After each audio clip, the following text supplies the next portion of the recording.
Oh my God, we are finally here. Hello, everyone. Yes, it is another year. It is another Oscars season. Another overlong award season is coming to a close. It all ends tonight. And I am very excited to see how this plays out. I feel like I mean, I'll get the elephant out of the right way. It is really weird to talk about in Oscars in which we're talking about movies that I haven't reviewed, but regardless, I'm very excited to see how this turns out. I love the majority of the nominations here. I'm not crazy about every single, nomination and things like that, but I always enjoy getting to do these. I always enjoy, all of you guys getting to see my reactions to things and things like that, and just having conversations, about the award season and what you guys are predicting and things like that.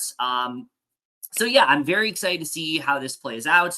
I wonder what's gonna happen tonight, though. I don't know. There might be a certain movie, potentially one half of my shirt that I think is gonna be a clear sweep and probably dominate the majority of awards. I don't know. I think that's gonna happen. I don't think it's the Barb part. I think it's the other part. But you didn't hear that from me. No, in all seriousness, this is a like stupid easy year for predictions. I feel like, and it's kind of like the reverse of last year, because last year things seemed pretty clear cut. And then the award shows actually happened, and we're like, oh, wait, this is the front runner. Oh, wait, this is what's happening. It's an everything everywhere, it's an everything everywhere sweep. Michelle Yeoh's winning. It's not Kate Blanchett anymore. Oh my God. Jamie Lee Curtis is winning. It's not Angela Bassett anymore. Oh my God. Brendan Fraser's winning. It's not Austin Butler anymore. Like that was like the main headline of last year. This year, I feel like it's been, okay, we think it's Oppenheimer, but is it Oppenheimer? And there really hasn't been any opposition. We've been waiting for that opposition, but there's been no opposition for Oppenheimer. Oh my God, did you see what I did there? Wow, that was a horrible, horrible pun. What the hell is wrong with me? I know, that was so bad. But regardless, yeah, that's kind of just like how this year has played out. It's been Oppenheimer like all the way through. It's obvious that that's probably what is winning tonight. It's obvious that's what's going to happen. The main actor winners as well, none of that has been a surprise. There's been nothing there that was even slightly like an upset. Like everything we've expected to happen, at least thus far, has happened, aside from maybe a few categories that are compelling to think about. I don't think they're as complicated as others are thinking. I feel like there's still like a clear winner in the majority of these categories. So it's not even worth necessarily dwelling on. It's not even worth necessarily saying anything about. And hold on one second.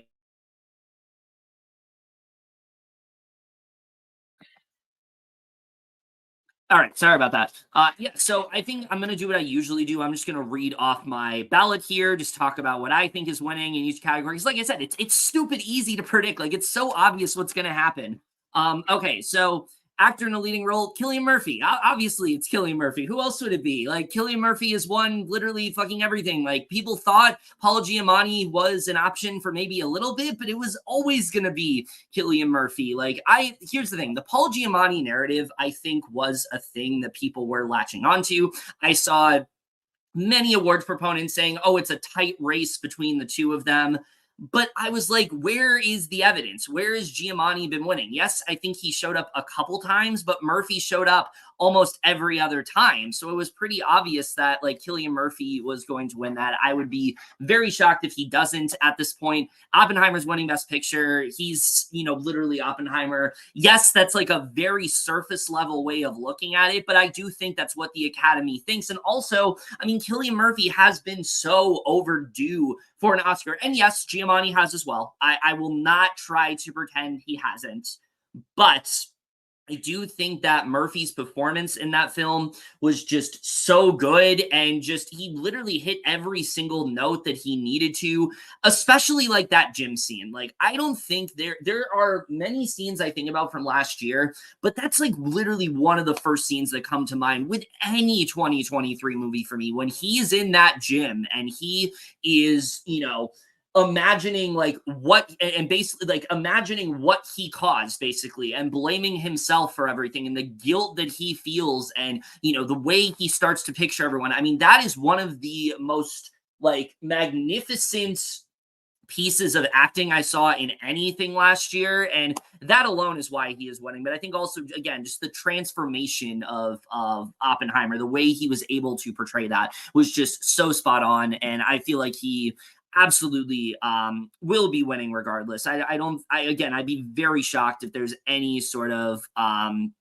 upset there. Like again, I've still seen people say it could be Giamatti, but I just don't think it holds much water. I don't see that happening at this point. Like at this time last year, if you were to come to me and say Austin Butler's winning, I would have thought, okay, you have a bit of a compelling argument there. There is a potential that he could win because he was winning for a little bit. If you remember the Golden Globes, like Austin Butler won. That was not Brendan Fraser that won. So there very much was a scenario in which he could have potentially won. This year, no, it completely died out. Like I think any other sort of opposition just isn't there. And I think you can say that for the majority of the categories. Going to like director, again, it's been Nolan the entire time. Even before he won the director, everyone was like, this is Nolan's year. He's finally going to get it. He's finally going to clinch that win. And yeah, he's getting that win tonight. I think tonight is all about Christopher Nolan, and as it should be. I mean, this is someone that has been making just banger film after banger film, and I think he's finally going to get that award that he has deserved for a very long time. And I mean, again, the fact that he challenged himself, he made the kind of film that the Academy just loves, and I think that's part of why Oppenheimer worked as well as it did, because it showed that you can have someone like Christopher Nolan, who normally is making these like big blockbusters with all these crazy action set pieces, and he makes Oppenheimer, and it is just as intense. It is just as anxiety-ridden. It is just as riveting as his other films. And I think it just showed that like he really is one of the greats working today, and he can truly do anything. So yeah, I mean, I very well deserving for Oppenheimer. I would love to see, Yorgos Lanthimos get it for Poor Things, but again, that's not happening.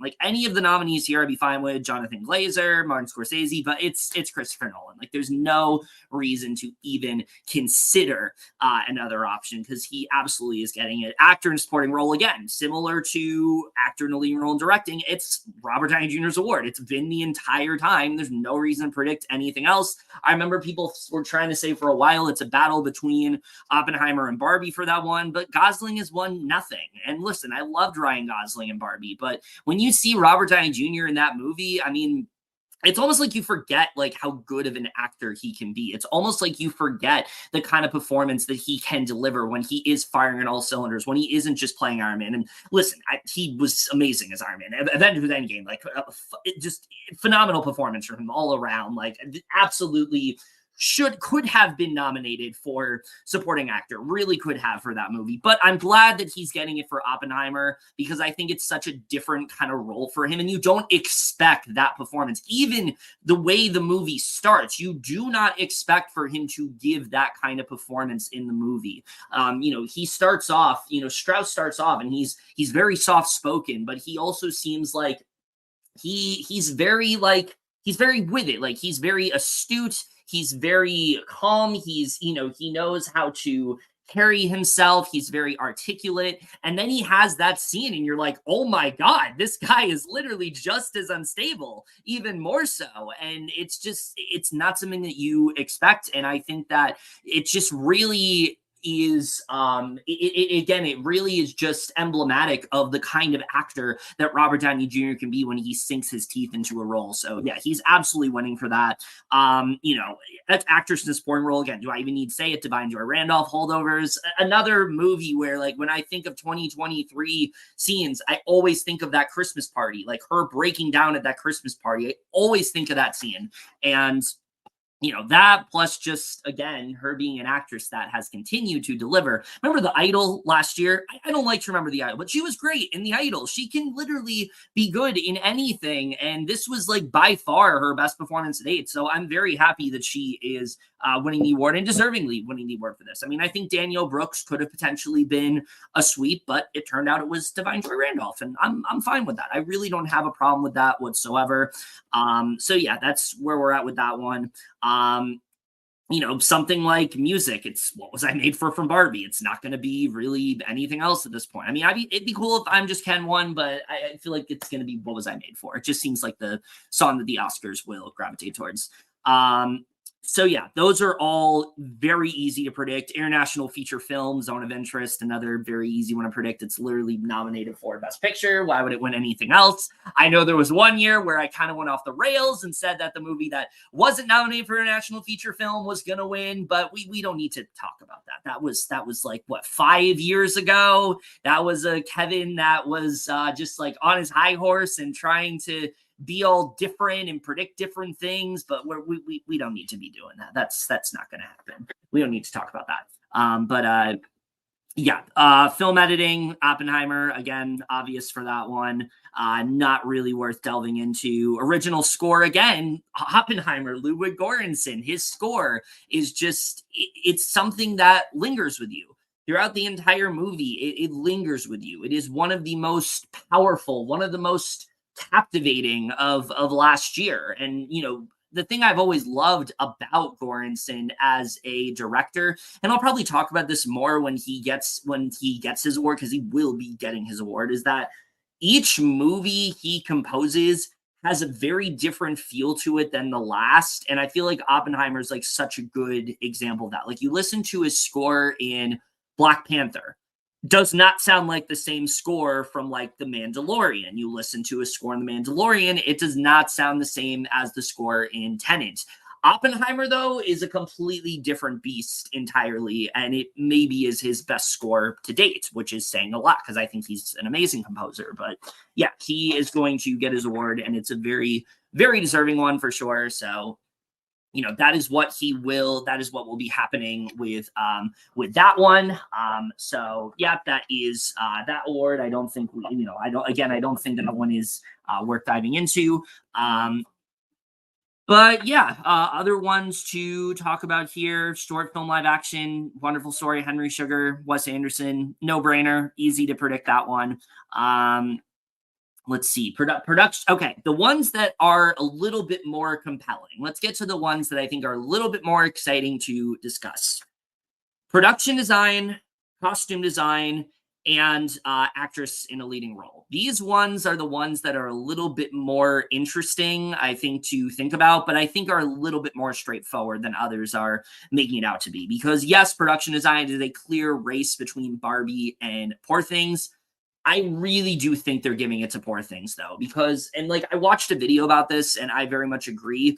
Yes, Barbie World is such a, highly just colorful and compelling world that like you want to be in for the entire film. You're so captured by the different colors, the different landscapes, the details that are put into it. It's so good on that front. That's something that they did very well when it came to that movie. I think that was something that I was very impressed by. But I think that the other thing that is very impressive about Barbie, again, is that costume design, is that production design, all of that they have down pat. When you think about, the thing is, though, that's only some of the movie. There's parts in Barbie where we're in the real world, and that's not as impressive because, it's the real world, and that's not as impressive, and that's not as, fascinating. That doesn't linger with you as much. Poor Things is literally like a feast for the eyes. Like, constantly, you are just wowed by set piece after set piece after set piece. Each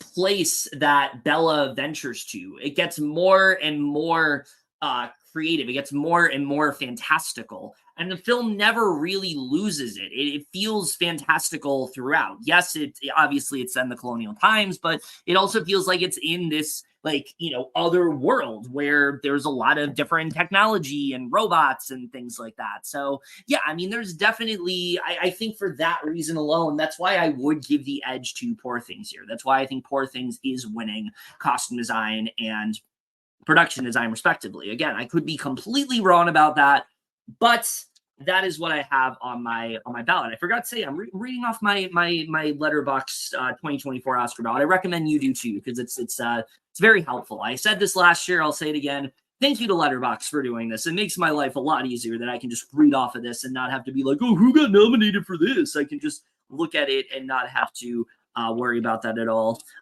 Okay.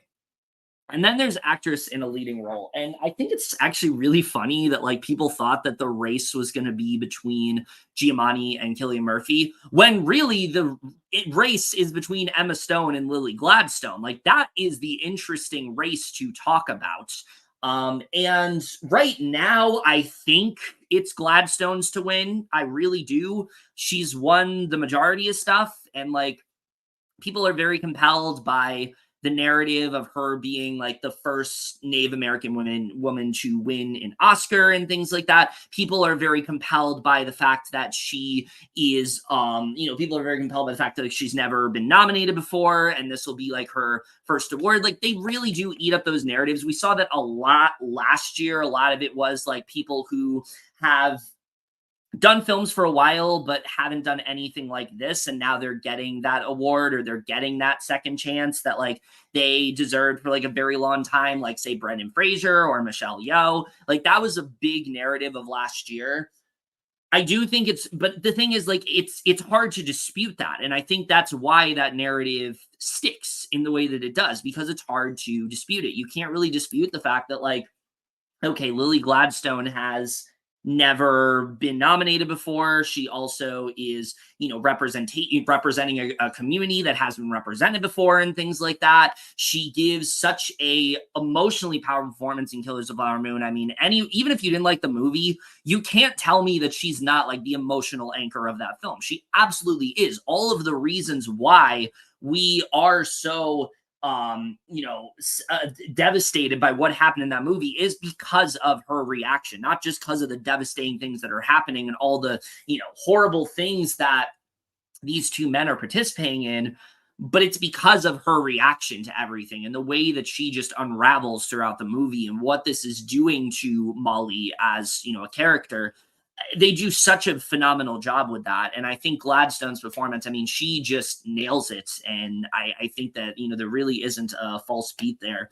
Now, me personally, I've said this before, Emma Stone was my favorite acting performance of last year with like pretty much anything. I mean, I think that the way she just handled Bella Baxter, going from this, very naive child that doesn't understand really anything, can barely even comprehend like a sentence, to this deeply sophisticated, self-assured woman by the end of the movie.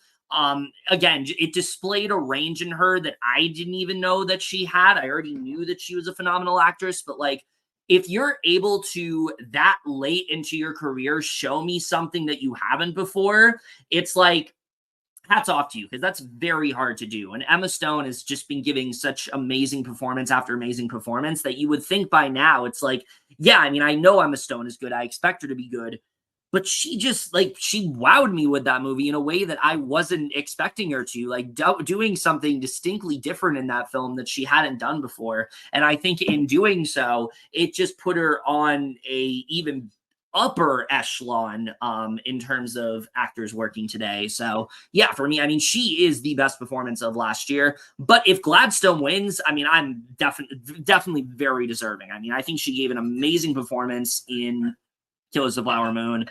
I absolutely am behind her winning. I think all of her speeches have been incredible. It's kind of similar to Kiyoy Kwan last year, where it's like she gets on a stage, you're probably going to end up crying because of the things that she's saying, so incredibly like profound and things like that.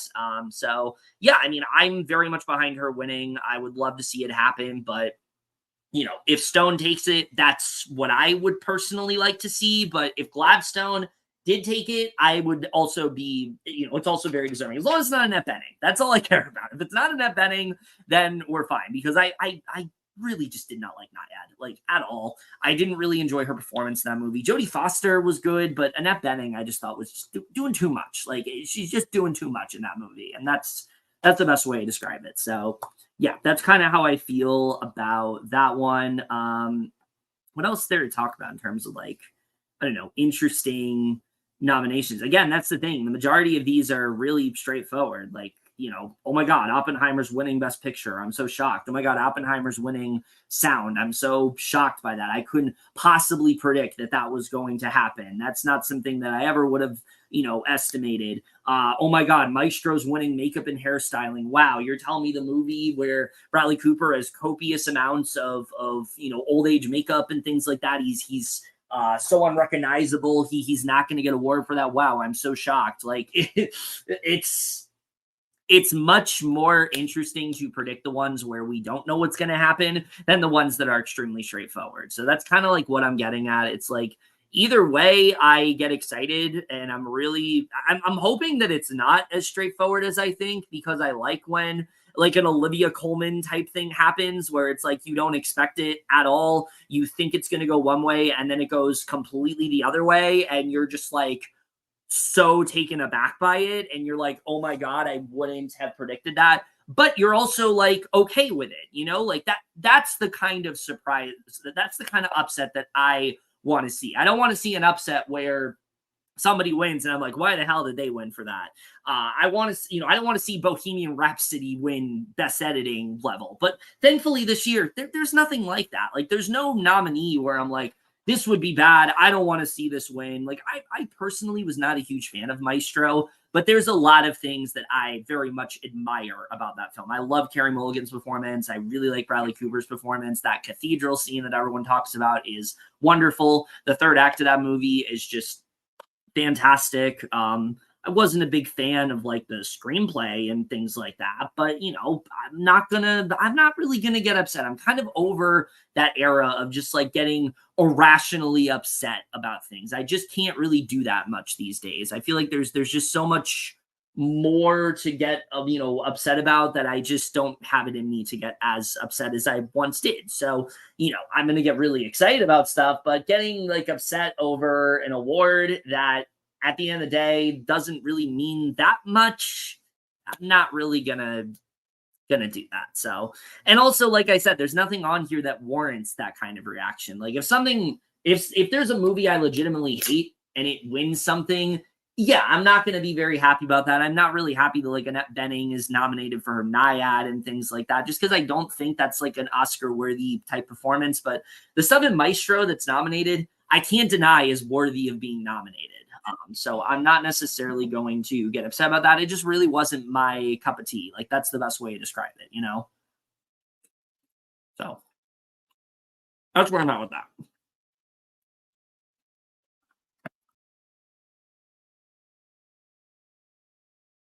All right.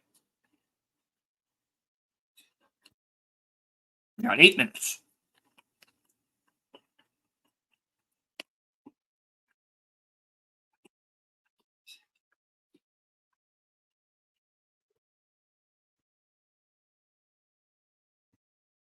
Also, shout out to Jesse Flynn, who just complimented my shirt. Thank you for noticing. You're the first person that did, so I appreciate you.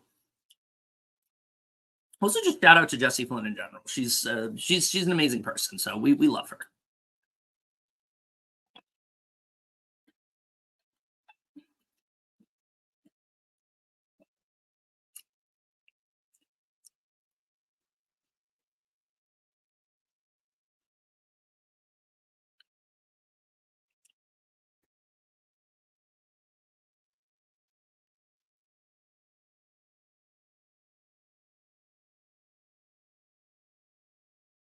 I will also say, in terms of like Barbenheimer, this is probably my favorite of the 3 shirts I have. I got one that was like orange for Oppenheimer. I got one that was pink for Barbie, and I have this one. And this is like the one that I like the most. I just like the different colors and things like that. So yeah. Hello, Terrell. Yes, happy Oscars Day to you as well. Also, I forgot to say, like, really weird that this is on at 7:00, but I assume they just want this to end at like a decent hour and not like at midnight. So, like, And also it's like daylight savings, so like technically it's like 6 o'clock. So like, it's fitting, I guess. It's fitting. Like if you're gonna air it at a weird time, I guess air it on the day after, like air it on the day after a time change. So yeah.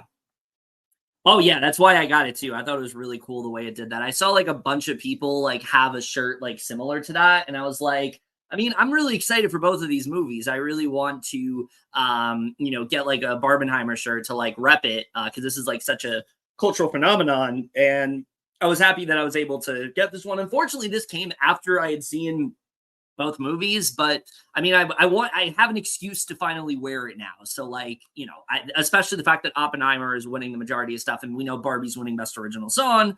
I thought this was a good opportunity to finally rep that. So yeah, thank you. But Ariana Grande is presenting. Okay. Also, Eternal Sunshine. I have listened to it. It's very good. It's very good. I don't think it's like her best, but it's good. I like it.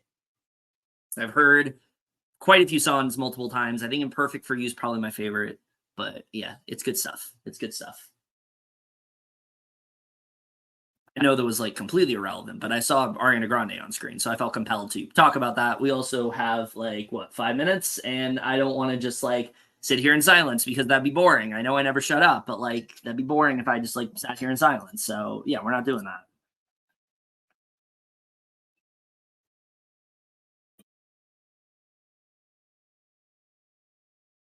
I guess I'll listen to some of this.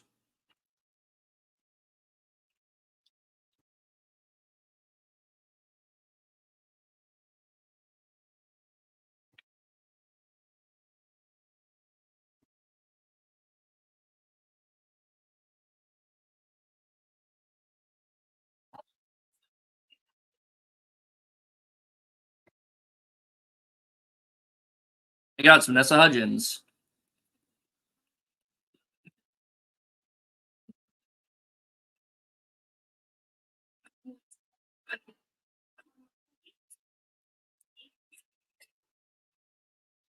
Probably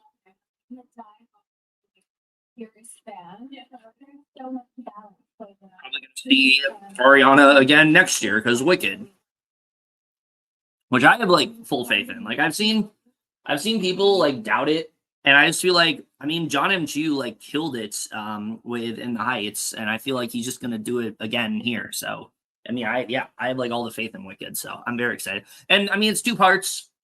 I know people are dubious about that, but I feel like there's a lot that you can do, especially them like implementing like Glinda's mom and things like that. Like there is a lot of different things that they can do. So I'm really excited to see how that turns out. It's probably the most anticipated of the year. Are you shocked? A musical is my most anticipated of the year. Oh my god, I would have never guessed that. But yeah, that's the film I'm looking forward to the most this year. I would not get your hopes up, Carell. I mean, any other year, I'd say maybe, but not this year. Like, what was I made for? Is won everything. If it's not that, it's gonna be I'm just Ken. I mean, the thing with Diane Warren is like, yes, I think that she's a great composer, but like, it's literally the most random of movies. Like, most of the time, it's a movie I haven't even seen. At least this time, it was a film I did watch in Flamin' Hot. But like, who expected that song to be nominated? Like, I didn't even remember that song. I couldn't hum it for you. So like, I agree. She's definitely like overdue, but like it needs to be a song that has a bit more of an impact than the ones that she did. What was that like applause song that Sophia Carson did one year? Like that was not good. I don't know why that needs to be nominated. It feels like Diane Warren does a song like it has to be nominated, and that's something I'm just not really a fan of. It's like we should nominate because it deserves it, and not just because oh we like this composer. Like that's kind of where I'm at with that. But that's a discussion for another day.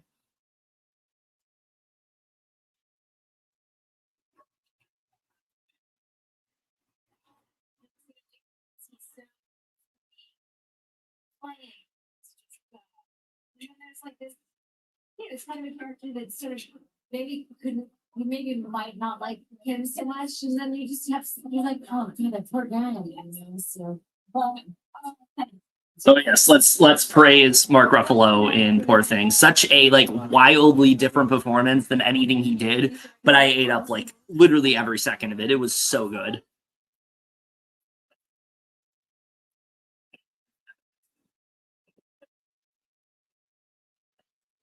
Yeah, I actually am looking forward to that one. I saw like the trailer for it and it looks really interesting. So I definitely will be checking that one out soon.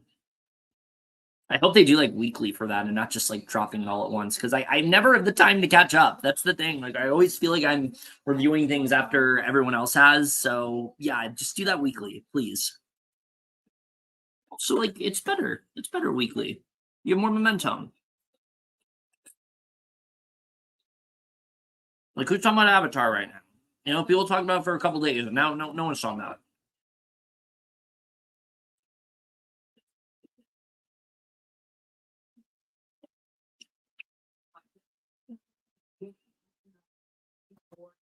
He had such a clear vision for this movie.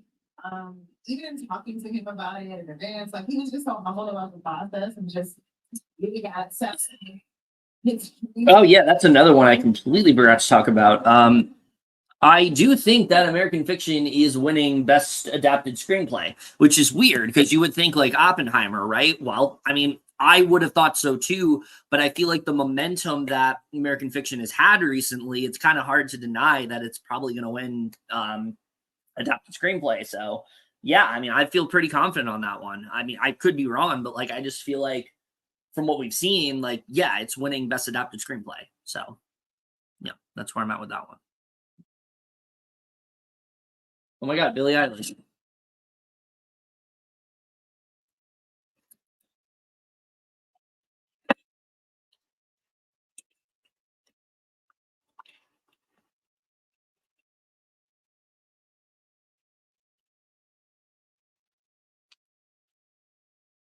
Also important and vital for our creative process because it kind of opened a door to writing the album that we just finished. So, yeah. Well, speaking of your creative dynamic experience,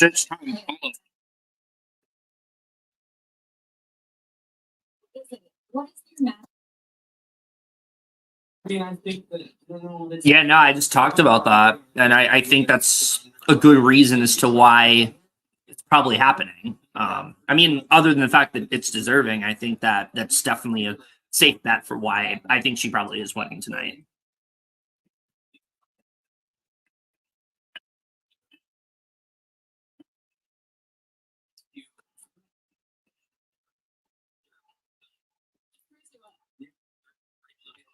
Falk like let our guard down. you also make some difference in that. It's like the fourth and fifth people to ever win another or two consecutive Oscars under the age of 30. So I know it's a lot of awards, but congratulations. Yeah, I didn't think about that. That's a it's a weird one to win, but yeah, I mean, in fact, and Billie Eilish winning again tonight, like that's insane. Well deserved, but like insane.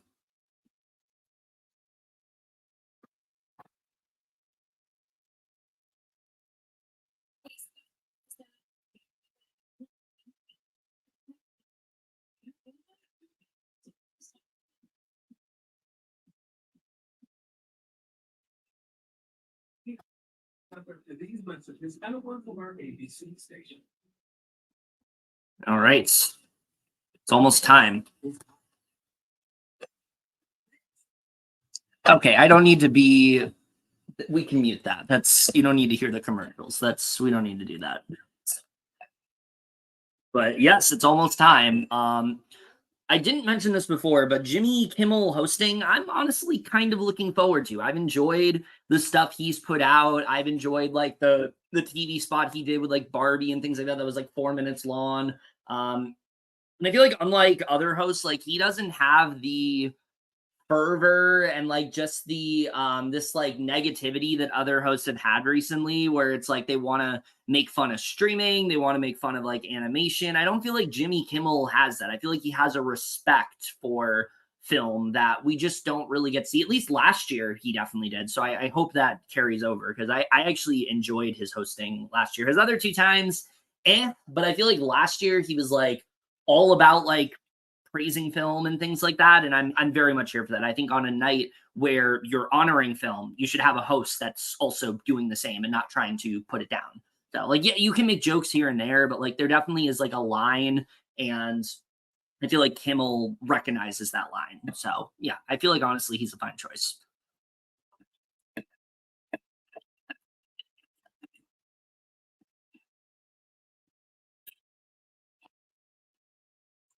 Should be on soon. Oh, yeah, I gotta watch more this season of Feud.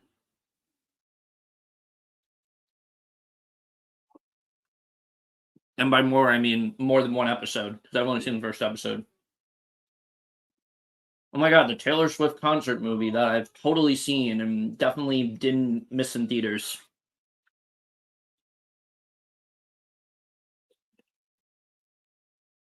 That shit's gonna be so long. Jesus, because she's adding like more songs.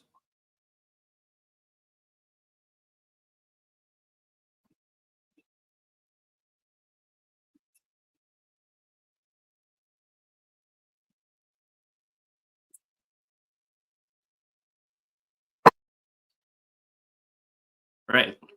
Should be on soon.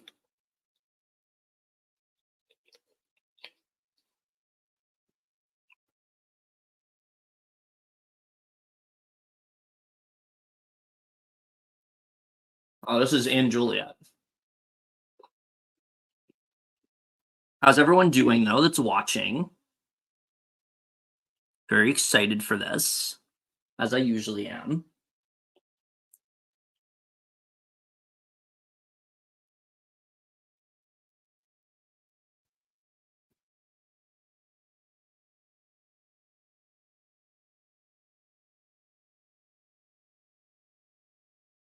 Just making a Facebook post that I'm watching.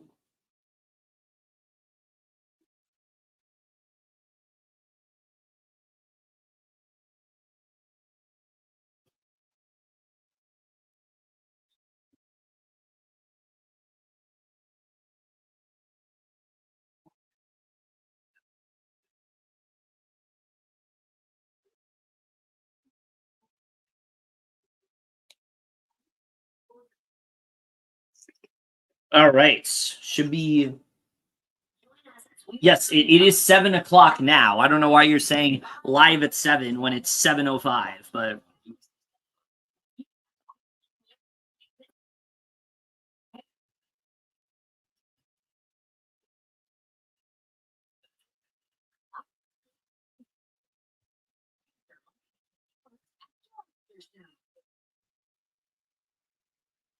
okay, here we go. Oh.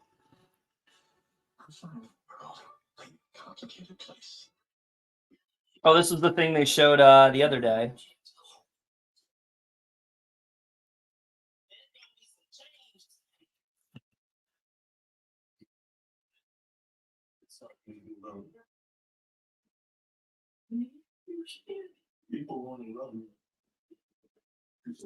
I'll answer that question in a bit, Terrell.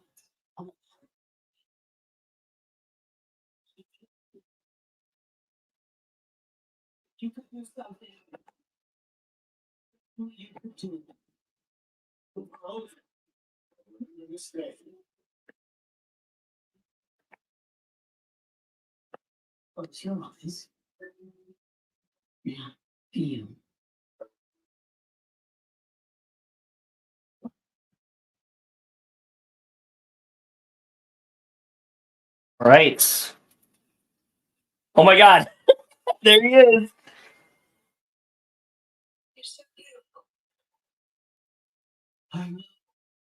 Mm. I've been eating 3 weeks. I'm so hungry.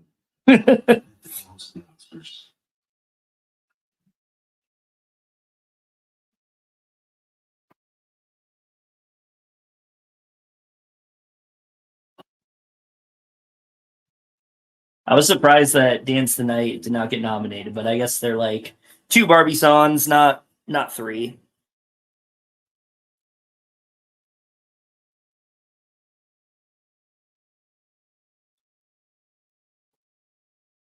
Oops. I hit the wrong button on here. Using facial moisturizer in the morning. Did you know the best time for skin renewal is at Hang on one second.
All right, we're back. Sorry, I hit the wrong button. Yes, yes. No Barbie jokes. Praise Greta Gerwig. Praise Greta Gerwig.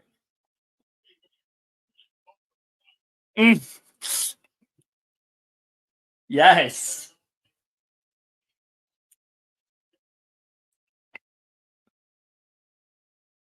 Still nominated because she produced it. So still, her and Greta Gerwig still technically did get nominated.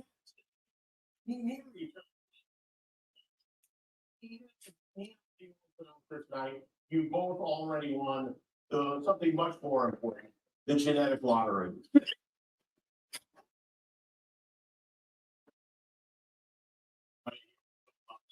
Yeah.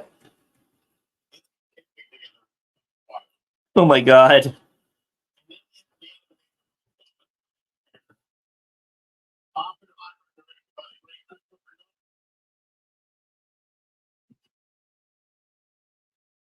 This is a fascinating person. Christopher Nolan doesn't have a smartphone. He doesn't use email.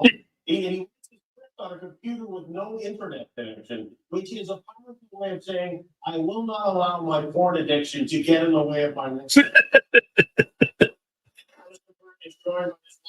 Collaborator Killian Murphy, who is just. Oh yes. Like I said, well overdue.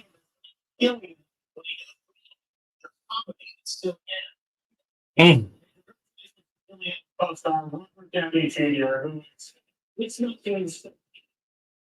There he is. Long and illustrious career. Well, one of the highest points. But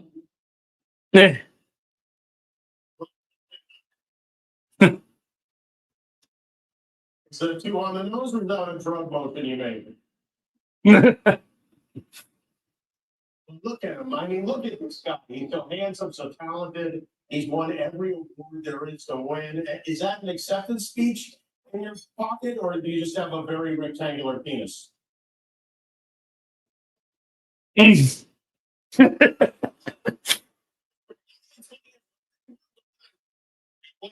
The villain, and correct me if I got this wrong, in a movie where Tim Allen turns into a dog, right? Oh my god. No, I just forgot to play Tim Allen. That is where the misty. Yes. Literally the best dog in like any movie. I don't know how they got that dog to do the things that he did. Yes. Eat vomit like that since Sherman J. Cardew. The second most nominated movie of the year is Poor Things, directed by Yorgo. As it should be. As it should be.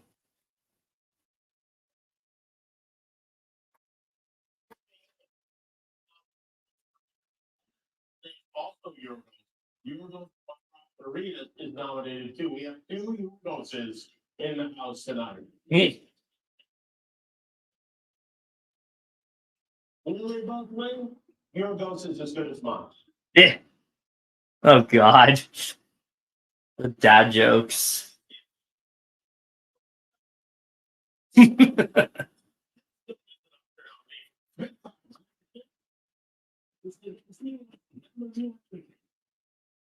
There's so unbelievably great and poor thing. Bama played an adult woman with the brain of a child, like the lady who gave the rebuttal to the State of the Union operation. Oh my gosh. That shit was so bad. I saw that video. That lady was ever mine. This whole movie is 2 hours and 23 minutes. Don't do this. No, Jimmy. We don't need to be doing this. To the theater. Okay. You could drive to Oklahoma and solve the murders yourself. The multi-talented Bradley Cooper is here with us tonight. He's going on about the nice show. Bradley, brought your mom to the show tonight. Hi, Mrs. Cooper. How are you? You doing good? Great. Bradley brings his mother to every award show, right? He stayed last year at the Oscars and not okay, but the Tonys and the Soulfin Awards, etc. Yeah. How many times can one bring his mom as his date before he is actually dating his mom? Oh my God. And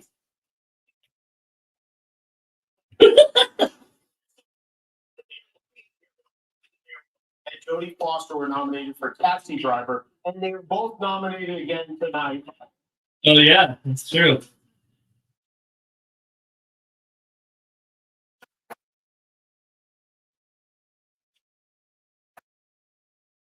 Crazy.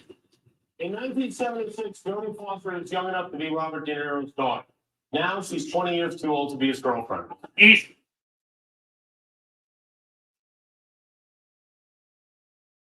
also want to congratulate Robert's co-star Lily Gladstone, who is the first woman.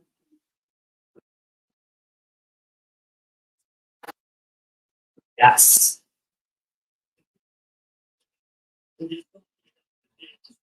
did you know that before she got this movie, Lily was ready to quit acting and take a job at the Department of Agriculture tracking murder warrants, right? Yeah. And now she's nominated for an Oscar, which is so great for her, but also makes me worried that no one's It's an excellent company. We have many first-time acting nominees tonight, including Emily Blunt, Jeffrey Wright. Yeah. That's also like a big story. The last 2 years, I think, a lot of people that haven't been nominated.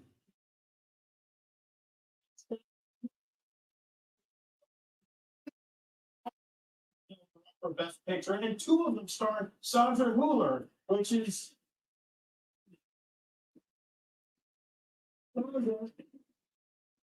Sandra plays a woman who filed for murdering her husband in the anatomy of a fall, and a Nazi housewife living next to Auschwitz in the zone of interest. And while these are very heavy subjects for American moviegoers, in Sandra's native Germany, they're called rom-coms.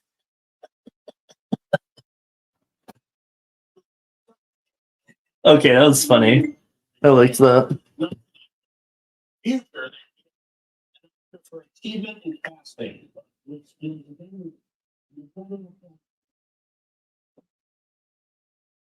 And that is great news for athletes, because now not only will you be able to watch someone else win an Oscar for a part you didn't get, you'll also be able to watch the person who didn't think you were right for it win one too. What a year we've had. It was a tough year. Remember that kid from The Fablemans? This is what he looks like now. Very good point. You hear Stephen? Stephen, are you nominated tonight, or are you here because you have season tickets? Stephen and his wife Kate donated a lot of money to help actors and writers who were out of work over the summer. We were on strike for 148 days. So 5 months, these group of writers, actors, directors, the people who actually make the film said, we will not accept a deal, well, not the directors, you guys folded immediately, but the rest of artificial intelligence, and as a result, actors no longer have to worry about getting replaced by AI. Thanks to this historic agreement, actors are now able to go back to worrying about being replaced by younger, more attractive people. And Yes.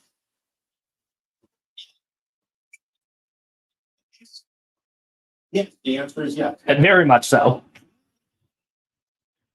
This is about industry, like if nothing to promote and there are no actors there to promote it, does Mario Lopez make a sound?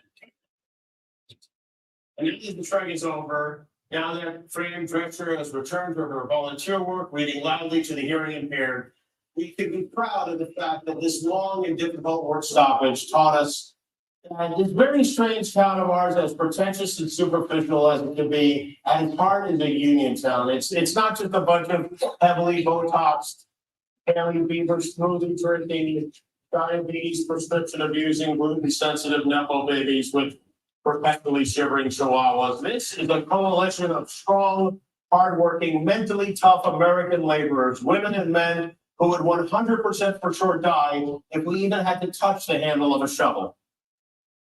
The reason we were able to make deals because of the people who rallied beside us. So before we celebrate ourselves, let's have a very well-deserved round of applause for the people who work behind the scenes, the teamsters, the truck drivers.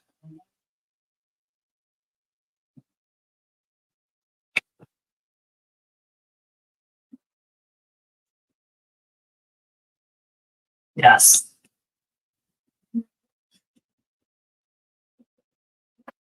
It's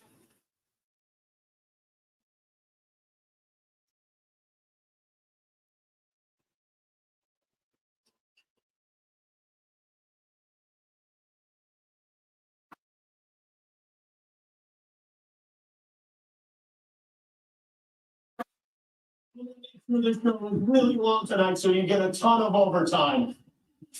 It's golden time, everybody. Should we give out some Oscars? It's surprises planned for each of the acting categories tonight. 5 surprises. it's not that great. All right, here we go.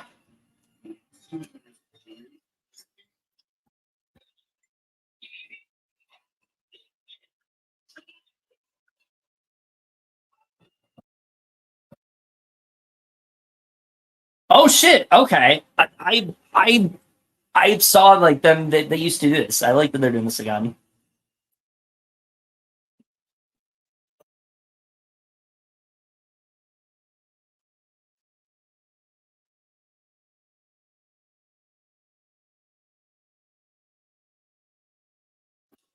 So I am thrilled to be back on this stage to present this year's Best Supporting Actress Oscar. And I am beyond proud to be able to talk about one of my besties.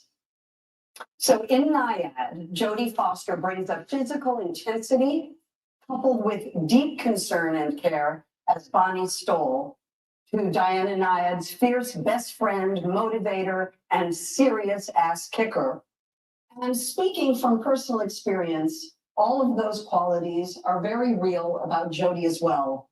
There is no one you would rather have your back than the multi-talented Jodie Foster.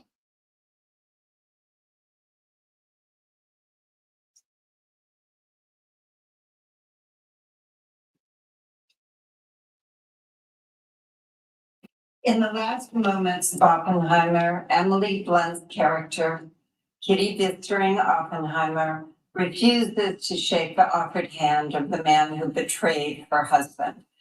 Though it was years later, her eyes had lost none of their fury. If you saw only that extraordinary moment, you would know why Emily Blunt is nominated tonight. Oh yeah. Emily, I am so proud to be your friend, and I am shaking my head in wonder at the beautiful, heartbreaking, and hell-bent depths that you braved to play Kitty Oppenheimer.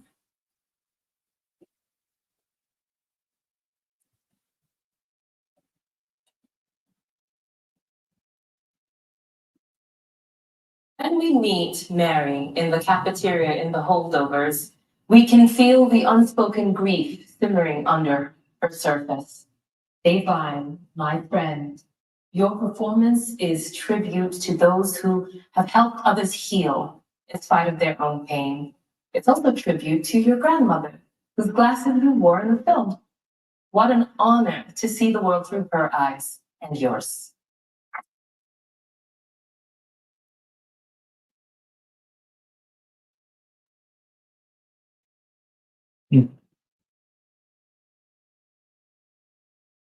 America.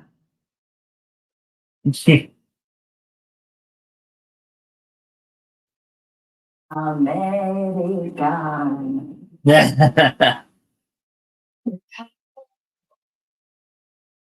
Is perhaps the most talked about moment it's talked about of the past year. Yes. Your words and the passion with which you deliver them about the most impossible standards females must try to live up to. Not but everyone with a pulse. America, from one woman to another, congratulations on your tour de force.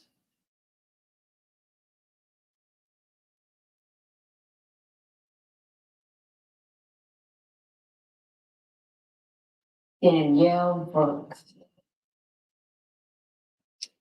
When we were 15, we saw The Color Purple on Broadway with your father. A spark ignited in you, and that spark brought you here today. From making your Broadway debut 10 years later at Sophia to almost 10 years after that, giving this transcendent performance on the big screen, where we don't just see Sophia's strength, but we see her vulnerability as well. You have earned this full circle moment, my friend.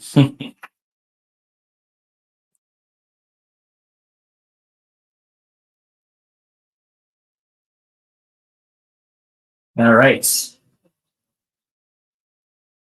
The Oscar goes to Davine. Yep. There we go. Well, we all knew it, but like very deserving.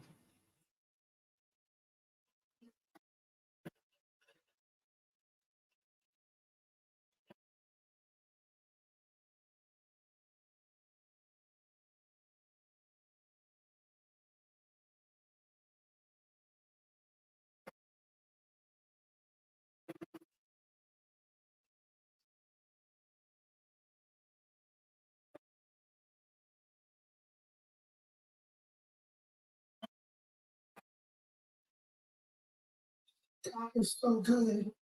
Hmm. God is so good. You know, I I didn't think I was supposed to be doing this as a career. I started off as a singer, and my mother said to me, "Go across that street to that theater department. There's something for you there." And I thank my mother for doing that. I thank you to all the people who have stepped in my path and has been there for me, who has ushered me and guided me. I am so grateful to all you beautiful people out here. But for so long, I've always wanted to be different. And now I realize I just need to be myself. And I thank you. I thank you for seeing me. Ron Van Loon, I thank you. When I was the only Black girl in that class, when you saw me and you told me I was enough, and when I told you I don't see myself, you said, "That's fine. We're going to forge our own path." You're going to lay a trail for yourself. I'm so grateful to all the women who have been by my side: Colleen Kemp, Barbara Broccoli, Tracy Brennan, Sarah Fargo. I want to give a special shout out to my publicist. I know y'all said don't say nothing about no publicist.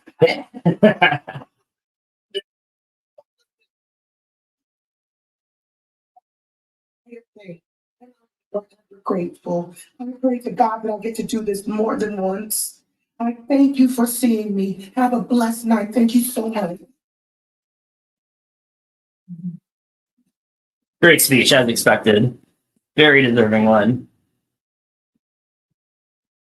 I think we're gonna finally go to commercial here. Yeah, that is not how her name is pronounced, but okay. I don't know who told him to say her name like that, but whatever. All right, so let me just give my quick thoughts. I really like that they brought back the former winners of the category, presenting, talking about each individual performance and the impact that it has and what it did for them. I saw a clip in, I believe it was 2008 Oscars where they did that. It was Joel Gray. It was I don't remember who else was there.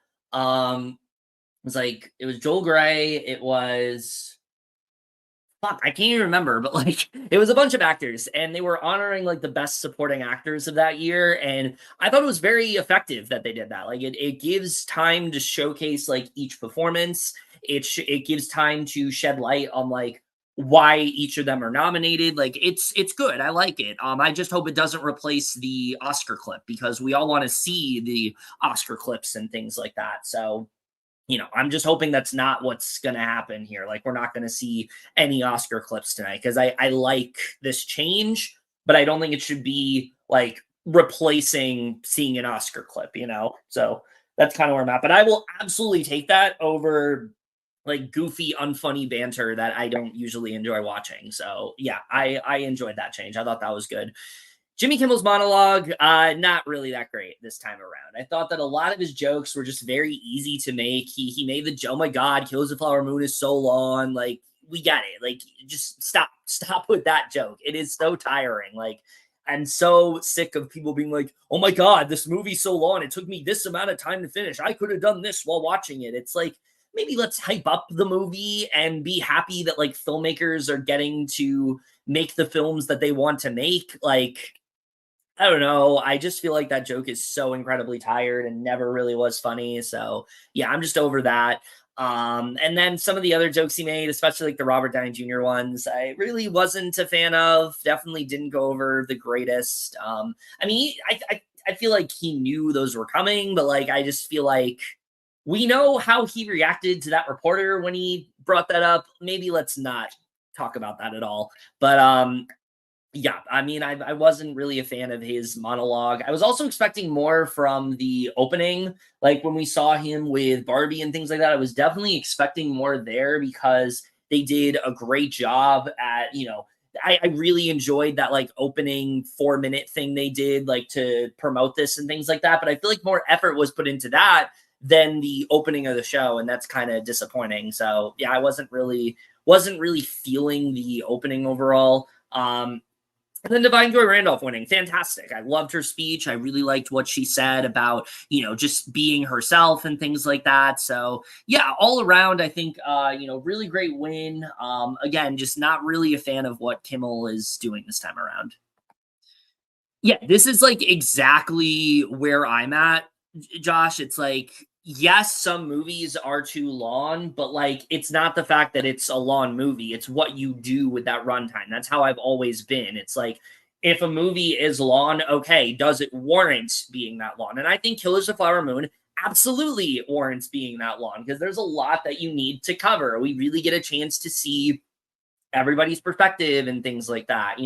That whole third act of the movie that is basically turns into this courtroom drama of sorts. It's we wouldn't be as effective if the movie wasn't as long. So yeah, anyway, it's back, I think.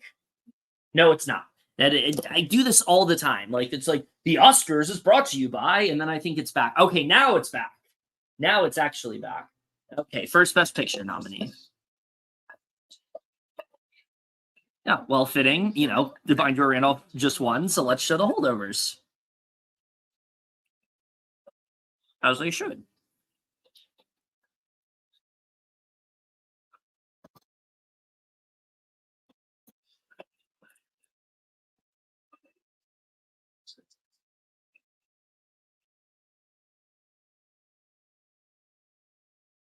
Such a fantastic film.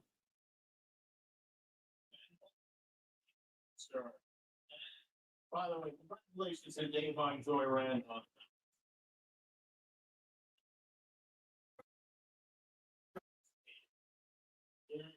That's your publicist name.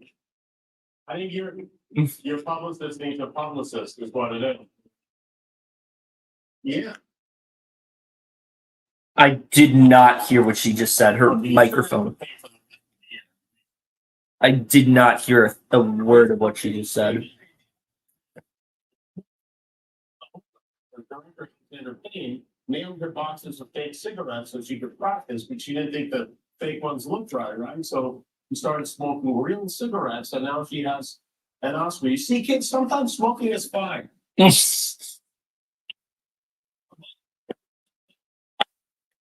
No.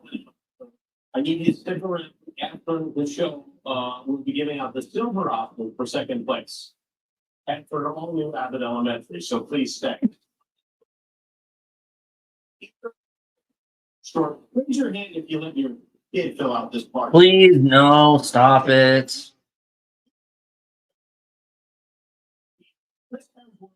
I'm so tired of that joke too. Like, animation is for everybody. It's not just like for kids, especially like the ones that have been nominated recently.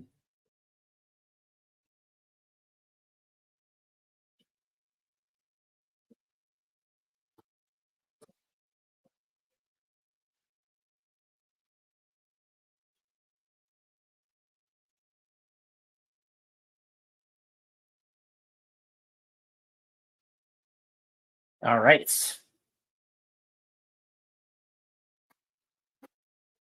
Sometimes they pull on your heartstrings, and other times they make you laugh and bring you joy.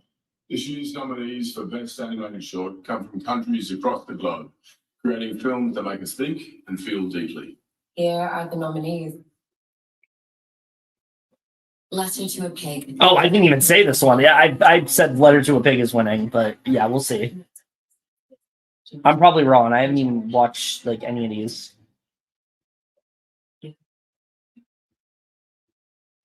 Inspired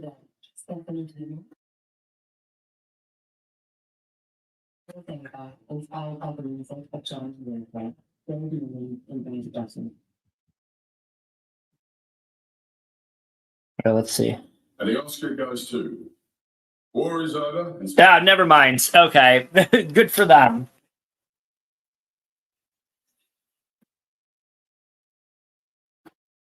I literally haven't seen any of these. I wish I could say more, but good for them.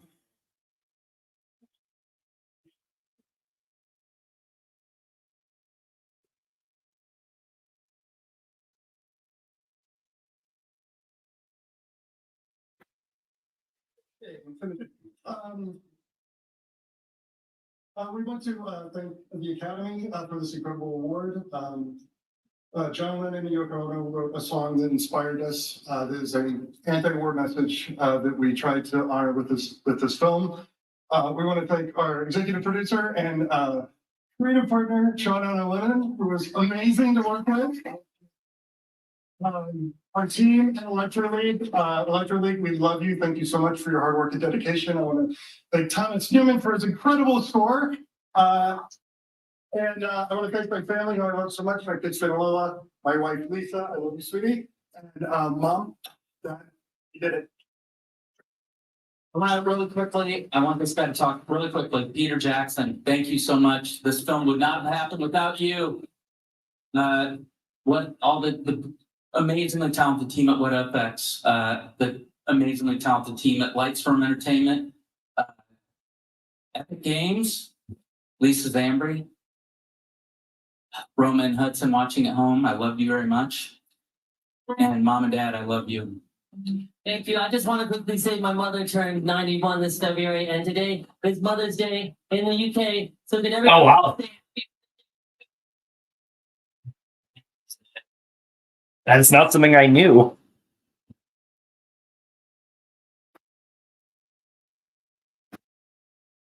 Okay, and here we go. Spider-Verse, I think. Spider-Verse. What the hell? Didn't understand that. The Siri on my TV thought I was talking to her when I said Spider-Verse.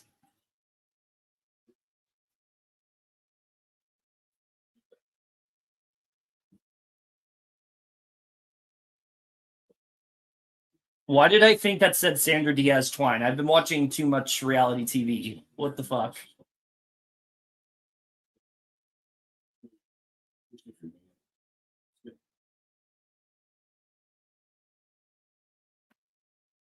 All right, and the Oscar goes to The Boy and the Heron. Oh shit!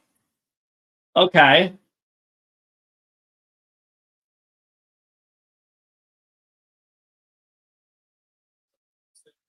Wow. Okay, so I guess the momentum early on never died. I mean, well deserved, but like, wow.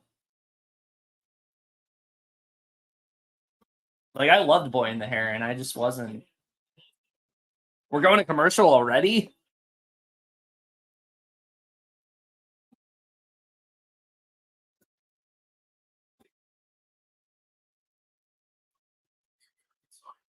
Okay, I mean, I think it's pretty safe to say right now, I am not really a fan of what Jimmy Kimmel is doing this time around. I feel like he's just making all the easy jokes. It doesn't feel like he's as like excited to be there. Last year, it felt like he was there to like kind of like champion film and things like that, and kind of be like the um, be like the antidote to people who are like saying like, saying like, this like putting down movies and things like that. And this year, it just feels like he's just kind of like he's just adding on to it, and I'm not really a fan. So yeah, I don't think he's doing the greatest job. I haven't really enjoyed a lot of his jokes. A lot of them just, I thought the one with like Divine Joy Randolph and smoking was kind of funny, but and like the Sandra Hüller one made me laugh. Like other than that, not really feeling it.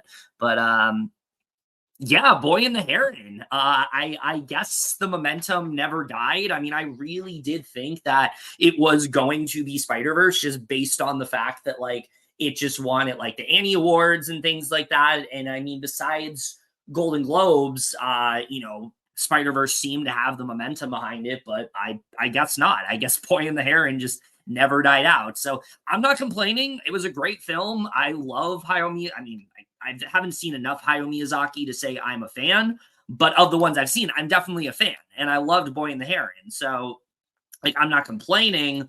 I'm just confused that like, I'm just really confused that that happened. So yeah, that's kind of where I'm at with that one. I'm just kind of surprised that it ended up winning, just because like I just didn't expect it. I expected it to be. I just I didn't expect that at all. I really did expect for that to be Spider-Verse's award, and I think it very much should have been. But I mean, they still Beyond the Spider-Verse, so they can win whenever that comes out. But yeah, I mean, very, very surprising. I guess it makes sense because they don't want to give it like the Academy does this weird thing where like they don't want to give it like to the same franchise like 2 or 3 years in a row. So what the fuck is he doing with the fire hydrant? I don't know what was that. I don't know. Jimmy Kimmel, like I said, not doing it for me this year. Yeah, other than that, not really much to say. Didn't see War is Over, so I don't have much to say there. I am 1 out of 3 right now. I'm good with Divine Joy Randolph, but the other 2 were surprising. So yeah, we'll see how that plays out.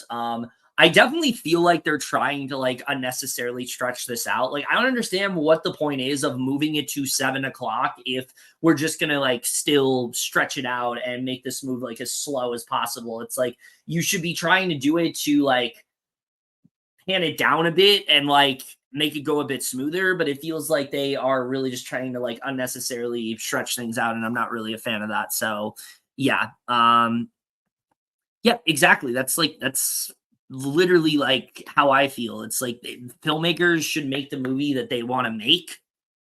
And if it's going to be long, like you just have to earn it. Like that's what I care about. Like you have to make sure that your film is warranted for that kind of film. You have to make sure that it's a movie that deserves to be as long as it is. And I feel like Killers of the Flower Moon absolutely is. So again, it's a really stupid joke, and I'm just kind of tired of it. Like I just feel like It's never been funny, and like I just feel like we're so past it. Like there's so many better jokes you could be making, and I just don't know why he's doing that. Like very low hanging fruit. Biggest Oscar snub. Probably Greta Lee. I would absolutely put in Greta Lee instead of Annette Bening. I know people want to put in Margot Robbie, but I would have loved to see Greta Lee in there. Oh my god, Poor Things. I know I haven't done my like top 10 yet, but Poor Things is on there. I'll say that right. Poor Things is very much on there. Fucking love this movie. And the Blu-ray comes out Tuesday, so let's go. Support physical media. Oh, great. More Jimmy Kimmel. Yay. My favorite. Just what we need. Okay, let's. See, maybe the boy not showing up, but the heaven should be here. Oh my god. The next Oscars are for Best Original and Adapted Screenplay. This is giving let's go to the screening of A Wrinkle in Time vibes.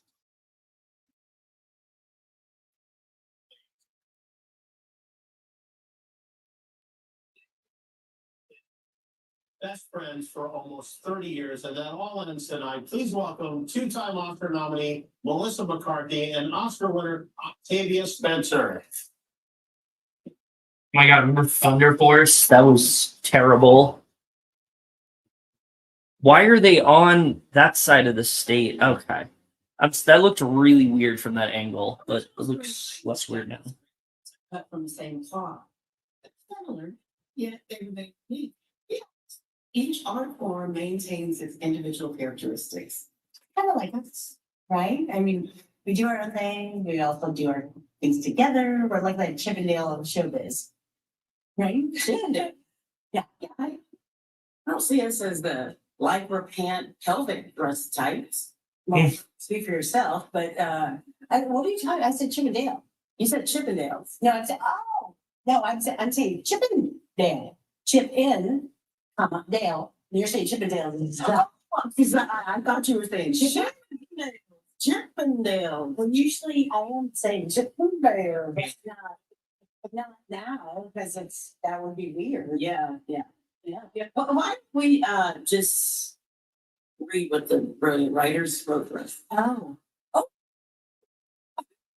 There's a script on the thing. Has my name up there. Look at it. It's a given. A script really comes to life, the writer must not only capture the audience's hearts, but simultaneously entertain and surprise. That is better when it's much better. It's better written. It's much better.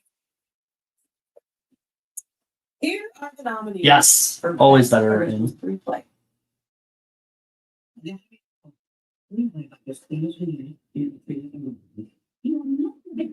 This is Anatomy of a Fall, I think. It's winning.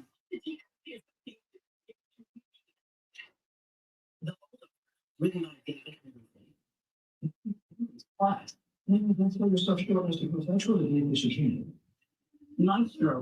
address the elephant in the room with that in a little bit.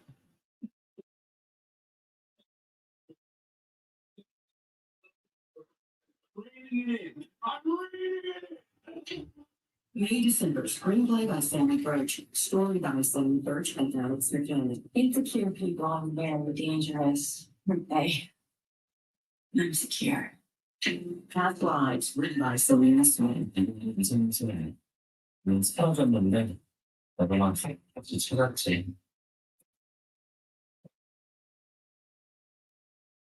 the Oscar goes to Anatomy of a Fall. Yeah.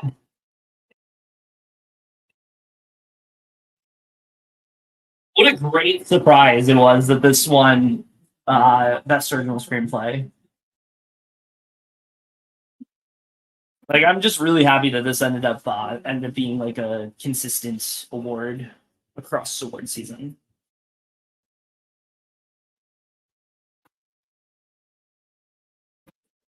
The song played at my work today.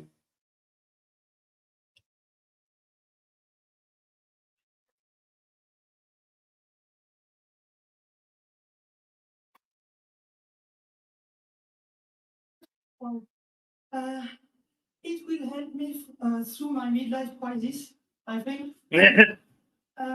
This is a crazy year.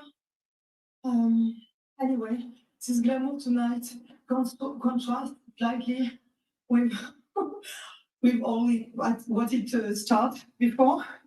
We were stuck in a house with 2 kids. It was a lockdown, and we hooked them up to cartoons to have peace. And yeah, there is no line, I think, between work and diapers. And then along came 2 other people, a woman and a man, the producers Marianne Luciani and David Thion.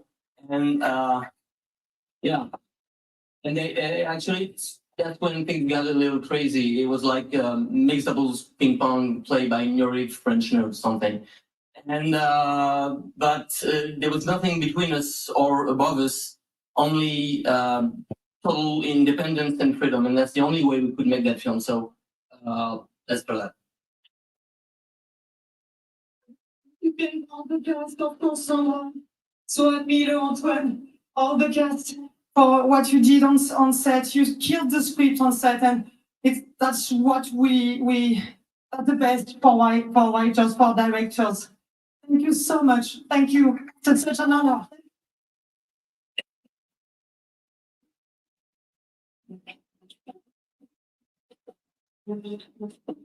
All right.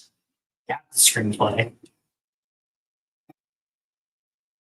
Let's see. Is this American Fiction? Let's see. Is this an actual sweep?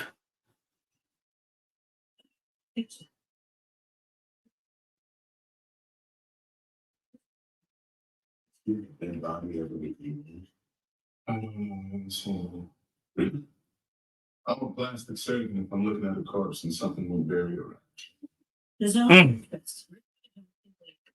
I literally just saw this. Fantastic film.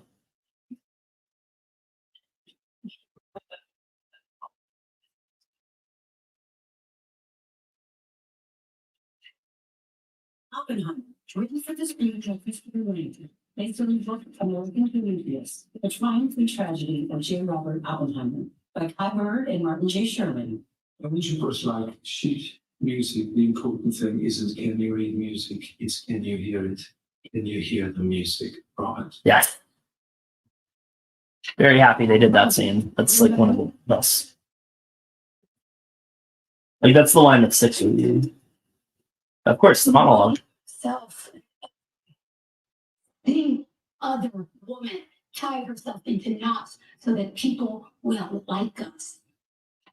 Four things. Replay by Tony McKinnon. Based on what about Alice Rippon. Because we were talking better about stuff. Mostly free. I'm generally Josh Veggie Franks. Yeah. And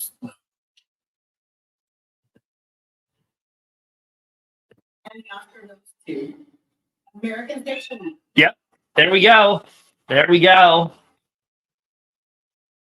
I just had this feeling, like I just felt like this is the one that Oppenheimer won't win.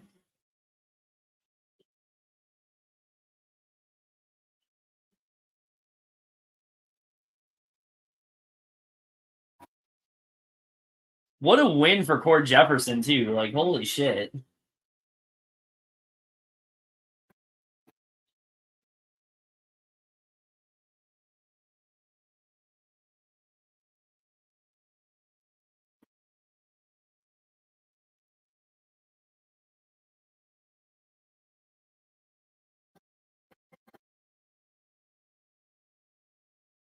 My God, look, thank you so much. Thank you so much. This means the world to me. Thank you so much to the Academy. Thank you so much to everybody who worked on the film. I've been talking a lot about how many people passed on this movie and discussing it, and I worry that sometimes sounds vindictive, and I don't want to be vindictive. I'm not a vindictive person anymore. I've worked very hard to not be vindictive anymore, and it's more a plea. It's a plea to acknowledge and recognize that there are so many people out there who want the opportunity that I was given. And this is I understand that this, I only have 6 seconds, please. I understand that this is a risk-averse industry. I get it. But $200 million movies are also a risk, you know, and it doesn't always work out, but you take the risk anyway.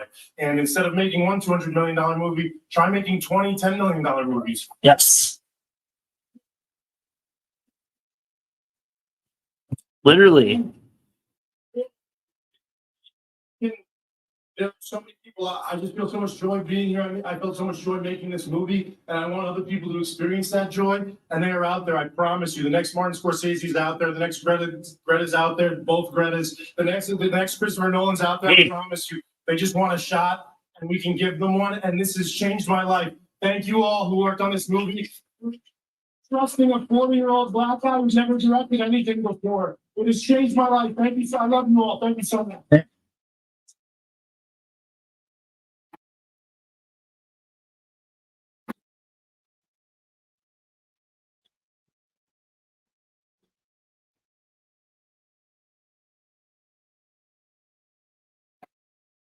In the Oscar-nominated song "What Was I Made For?" Oh, wow.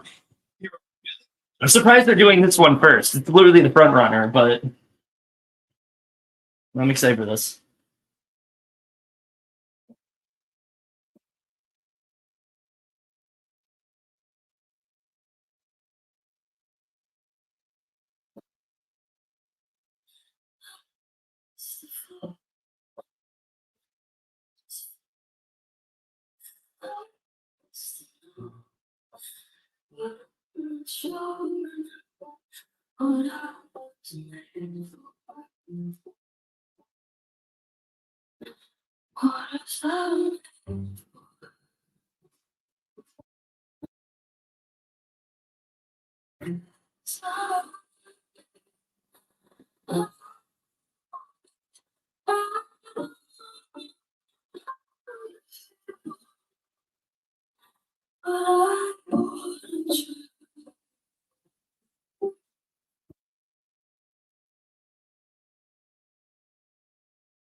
Okay.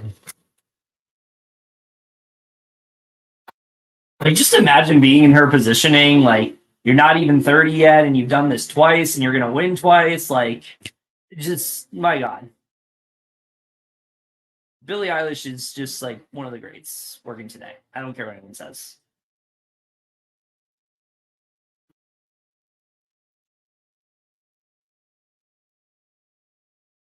Need to see her in concert, like, immediately. I don't know when, but, like, it needs to happen. Okay. I will be back. Oh.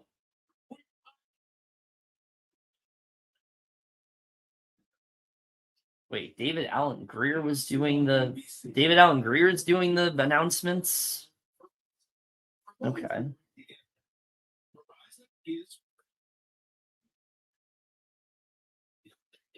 All right, I will be back.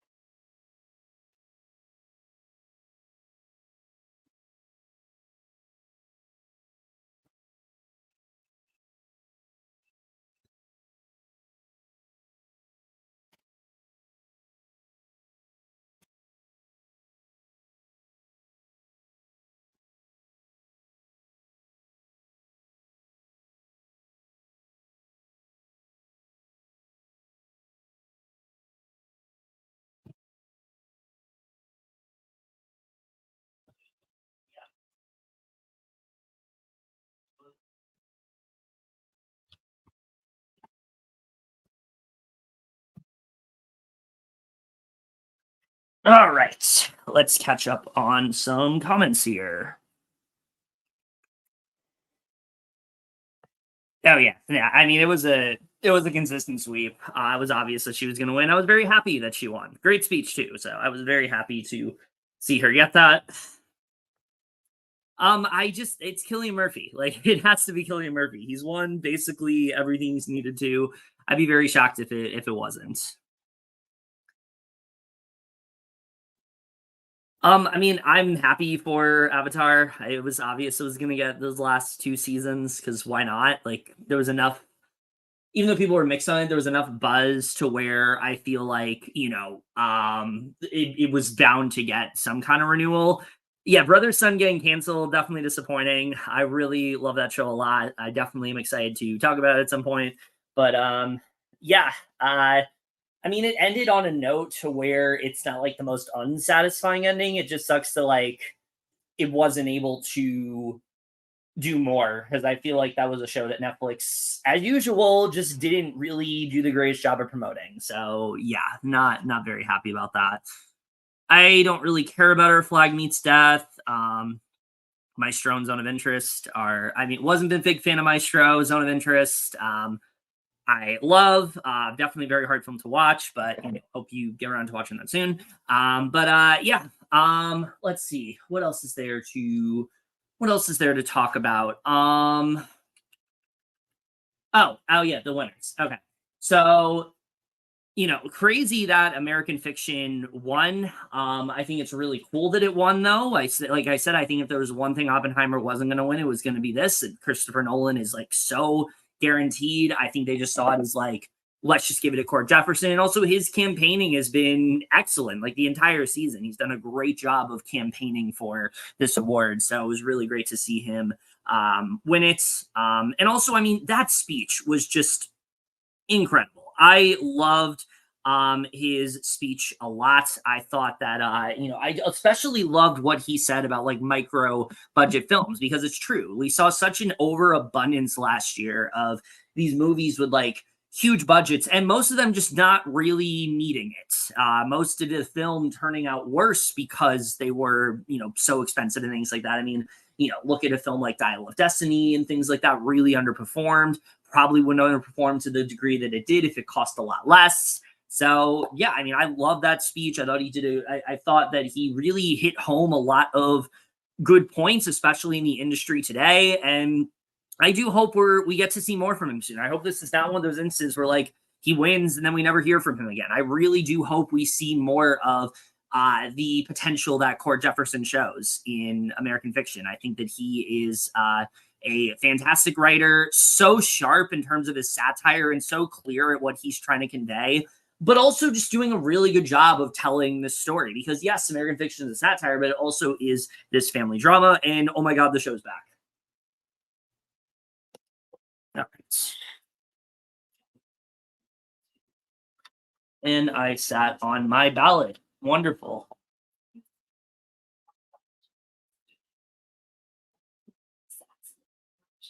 It's because there's an hate of email between them.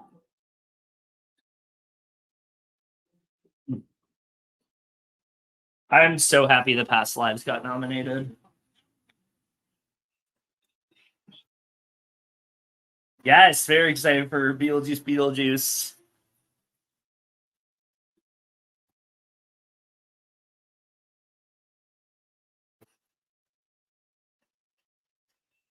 Can't imagine that makeup, hairstyle, production design. Oh, no, no, no. Yeah.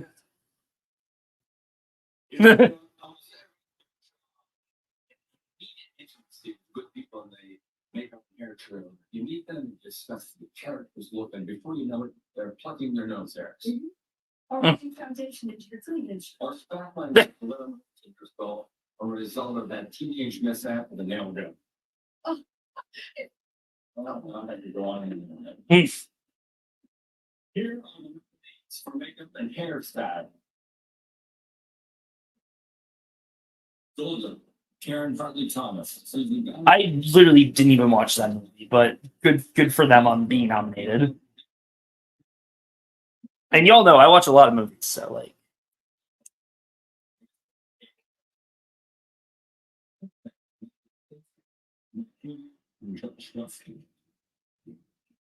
Society of the Snuff. David Martin, Beyonce, and Gay. The Oscar goes to Poor Things. Let's go! Yes! I knew it. Oh, wait, shit! Okay, Maestro didn't get it. Alright, well, I'm not complaining. I forgot what category this was for a second, but let's go. I mean, yeah, just for like Willem Dafoe alone, like, holy shit.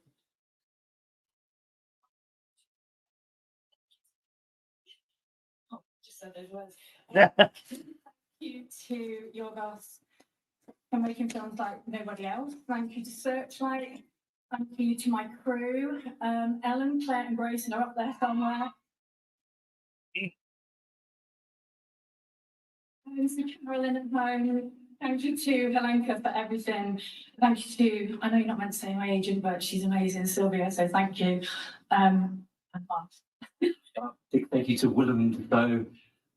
He made the working environment such a pleasure for myself and Robin Pritchard to work in. So a big thanks to my wife, Sophia, my children, Isabella and Louisa. Bring it home. Oops. Isabella, where are you? Yay!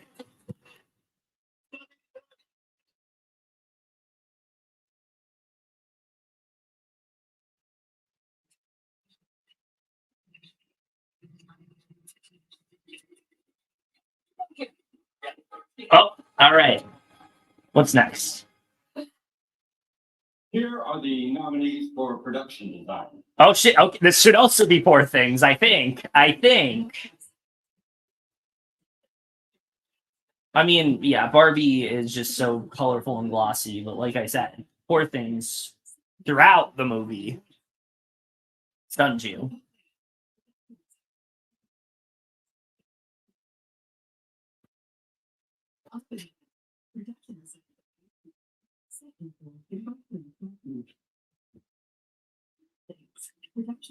I mean, just look at like the buildings and all that stuff, the landscapes, the colors. Fuck yes.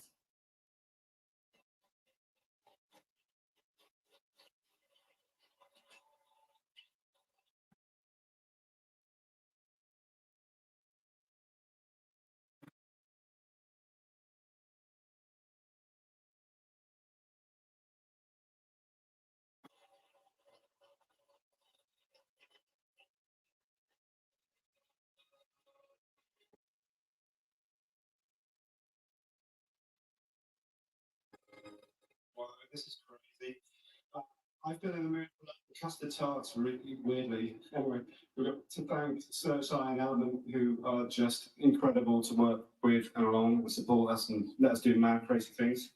Thanks to Cassie and Malipan, who thought this was a good idea that we collaborated.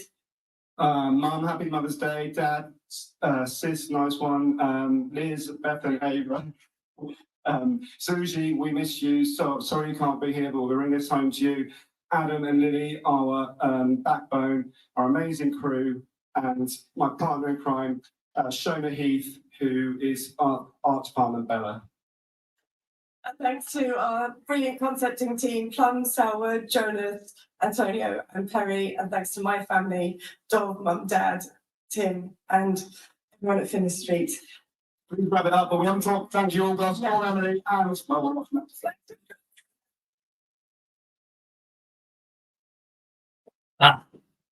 So happy. Like generally so. Oh, now I'm not as happy because Jimmy Kimmel's back. But let's see if he has anything funny to say. Tonight is the 50th anniversary of what used to be the craziest moment in Oscar history. At the 46th Academy Awards in 1974, David Niven was in the middle of introducing Elizabeth Taylor when a nude man, a shrieker, ran across the stage. Yeah, I hear about that. The nude man across the stage today. Oh God. I said, can you imagine if a nude man ran across the stage today? Why are we doing this? Wouldn't that be crazy? Oh my. Okay. I did not expect it to be fucking. Oh my God. You've been for a second. What's going on? You're supposed to run across the stage. I changed my mind. I don't want to do streaky business. Yeah. Well, we're doing it. I feel right about it. It's an organ event. Honestly, you should feel shame right now for suggesting such a tasteless idea. Oh, it's to be funny. Male body is not a joke. Mine is.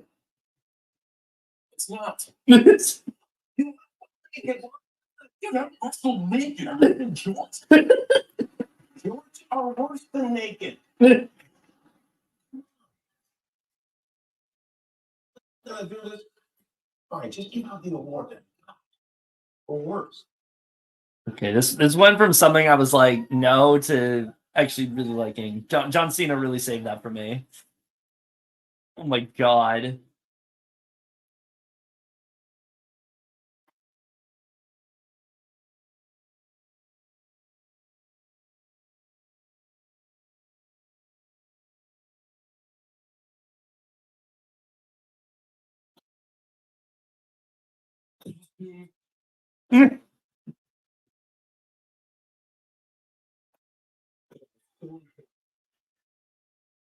Maybe the most important thing is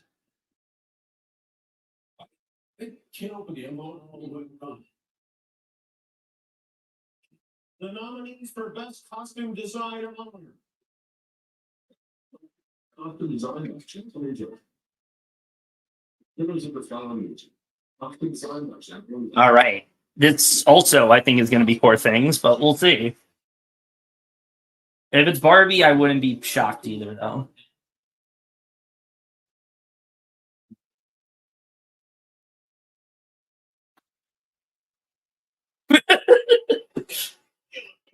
What? the Oscar goes to? Four things. Yep. All right. 3 in a row. Let's go.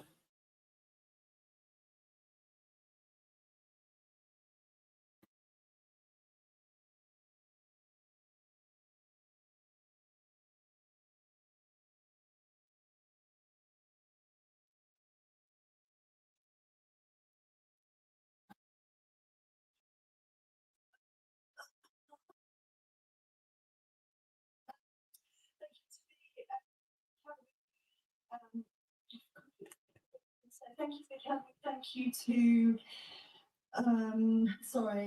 this again, my fellow nominees. It's an amazing privilege. Young people who inspired me to be a costume designer in the first place. And I want, whole thing was a very rare opportunity to be really free and artistic in a creative process as a costume designer. Thank you, Yorgos, for that opportunity.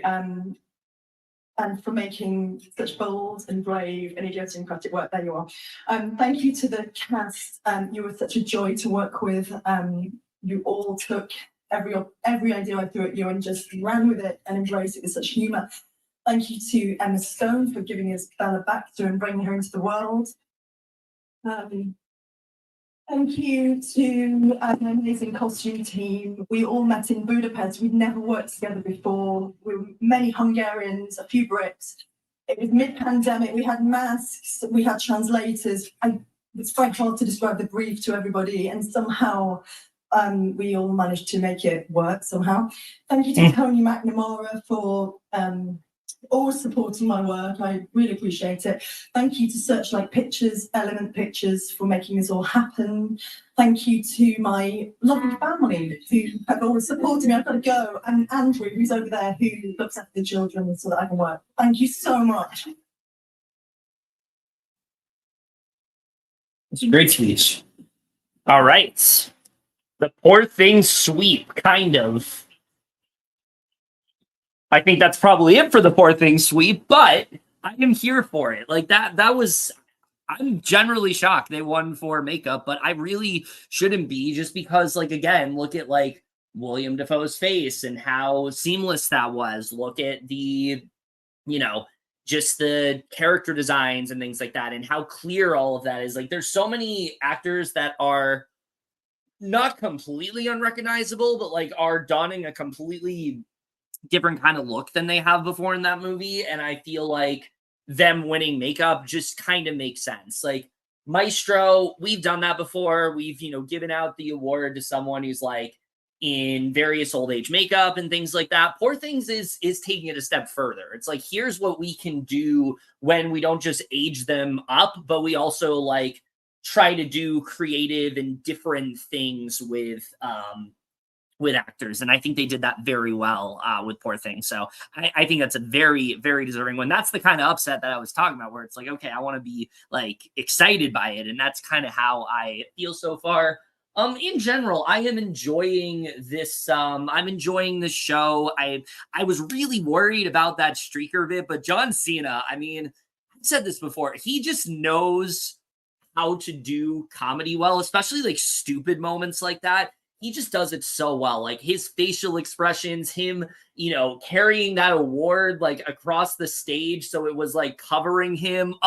It was so good. It was so good. He single-handedly saved that bit for me. I think prior to that, I was like, are we really doing this? This is so stupid. And then him like feeling self-conscious about it, like he just nails it. Like he's such a great comedic actor, and like that's really when he is at his best. Like that moment showcases how great of an actor he is comedically. And yeah, I mean, just in general, really enjoyed that a lot. So that's the kind of example of like something that doesn't work if you don't have the right talent involved. And they absolutely did for that. So I actually ended up liking that more than I thought.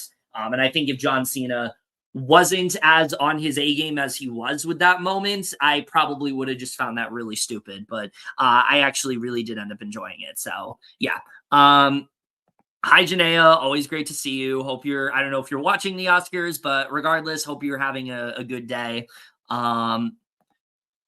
I mean, they could implement that. That's definitely something that like people have talked about. Like, obviously, we know that they've added like the best stunt category to the SAG. So like, it's definitely something they could do. I know they just added like best ensemble to next year's award show. So it is something they could potentially look into. And I'm always here for like the awards evolving. Like, I don't think things need to stay the way they are forever. Like, things need to change over time. We need to start honoring, you know, actors in ways they haven't been before. So that might be potentially a thing they could do.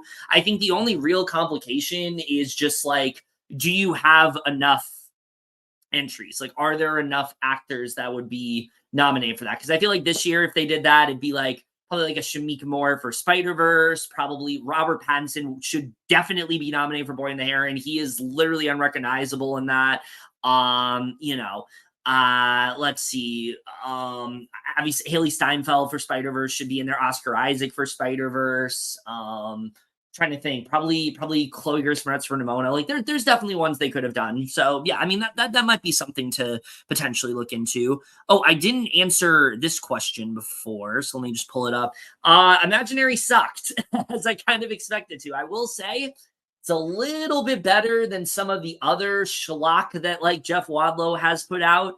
But I mean, it's like the definition of just like everything wrong with Blumhouse right now. It's so fixated on just like jump scares and things like that. Doesn't really care about telling a good story. It finally gets kind of interesting in the third act, but by that point, it just feels like too little too late. So yeah, was not a fan at all. Kind of hated it. Actually, I did hate it, but you know what? I don't hate the fact that the show's back. So let's go. Woo. Wow. Great segue. Honestly, A+ segue. Anyone who says differently, like you just don't get it. You really just don't get it.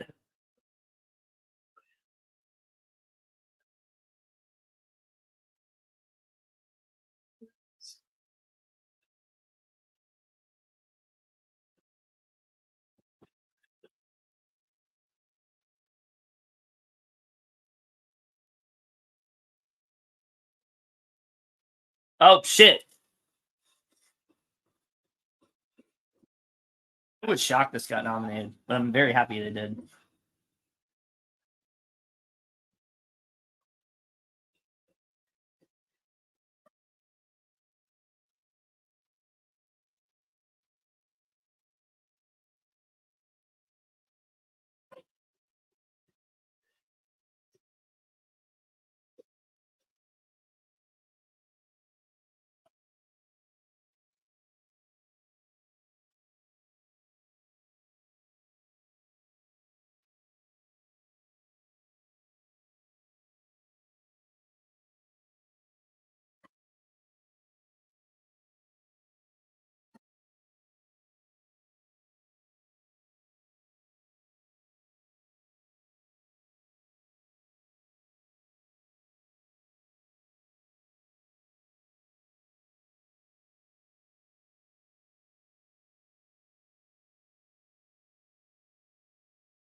That was great.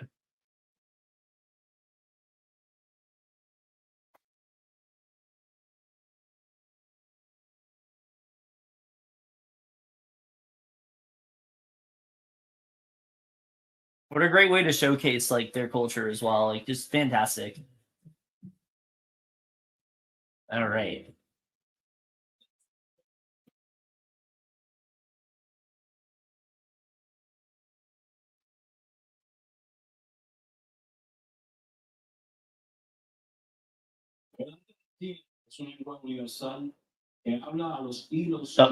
International film.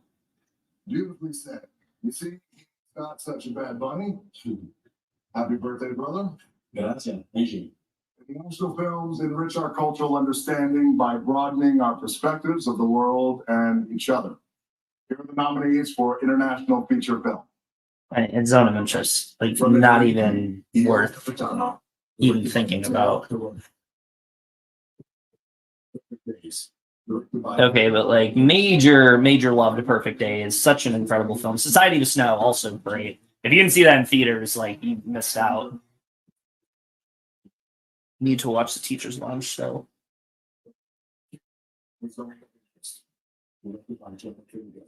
Oh my god. Such a chilling film.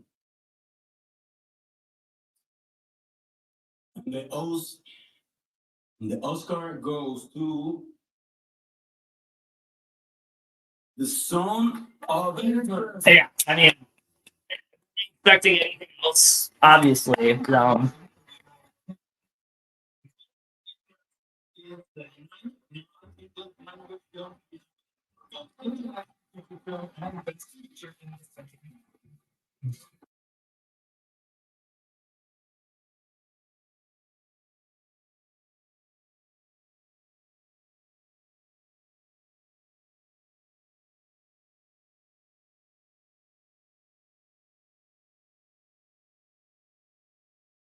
Thank you so much. I'm going to read, I'm afraid. Thank you to the Academy for this honour and to our partners A24 Film for Access and Polish Film Institute, to the Auschwitz-Birkenau State Museum for their trust and guidance, to my producers, actors, collaborators. All our choices were made to reflect and confront us in the present, not to say, look what they did then, rather look what we do now. Our film shows where dehumanization leads at its worst. It shaped all of our past and present. Right now, we stand here as men who refute their Jewishness and the Holocaust being hijacked by an occupation which has led to conflict for so many innocent people. Whether the victims of October the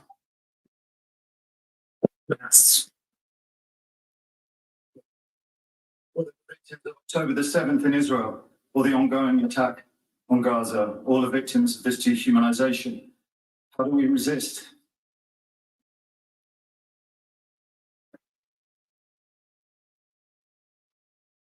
Alexandra Bistron Kaladziejczak, the girl who glows in the film as she did in life, chose to. I dedicate this to her memory and her resistance. Thank you. Very glad they talked. Recons.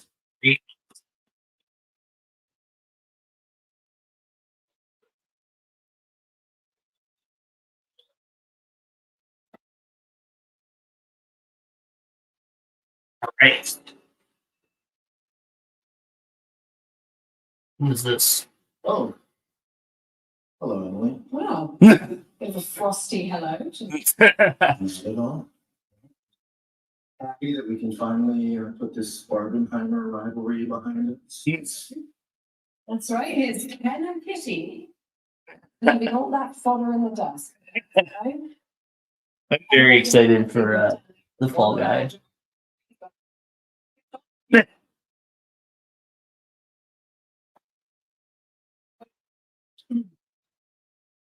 It's true. You guys are doing very well.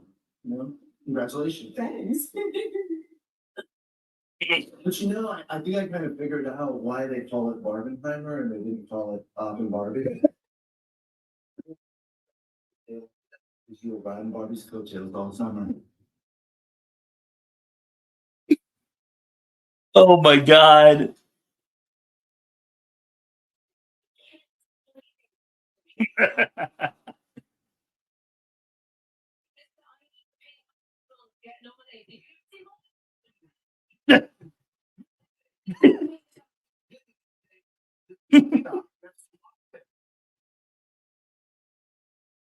Probably the funniest bit of the night. The film community. Massively, yes. It's been such a crucial part of our industry since the beginning of cinema. It's true. It is true. They are truly. You should always celebrate this. For cinema.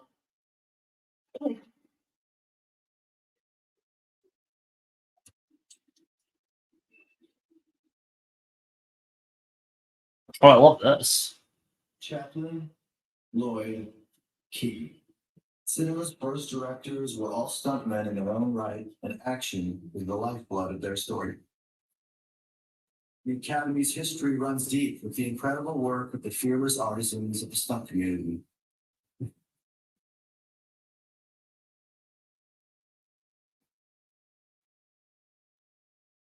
And every award season features their work in every genre.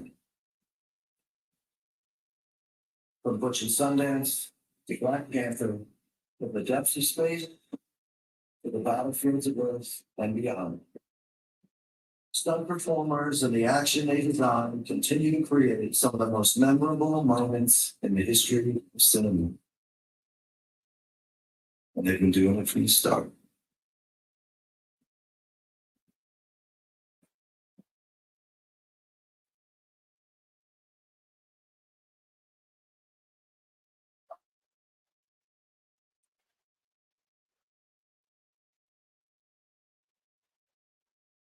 Okay. Movies magic. We salute you. Yes. Okay, I liked that. I liked that. I didn't know how that was gonna go, but I liked it.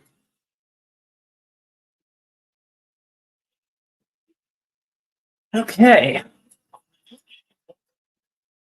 Reunion won't. Okay, I'm interested to see what that's gonna be. I will say probably funniest bit of the night between Gosling and Blunt. I'm already like so excited for the Fall Guy, just like based on that. I feel like their chemistry is going to be so good. I love their back and forth. So yeah, I mean that was probably the funniest bit of the night for me so far. Definitely really enjoyed that a lot. What else did I talk about? I mean, I really liked that. I wasn't expecting them to cut so abruptly to the Killers of Flower Moon song, but I like the way they did it. I think it works too because it happens that way in the film. If you've seen the movie, you know why that song sticks with you. I'm not going to get into why if you haven't seen the movie, but that song absolutely leaves a major impact and it's something you don't forget. So, like, I was very happy that they ended up that they did that the way they did. So I really enjoyed that a lot. I wasn't expecting the stun community, nod and things like that, but I thought that was really good.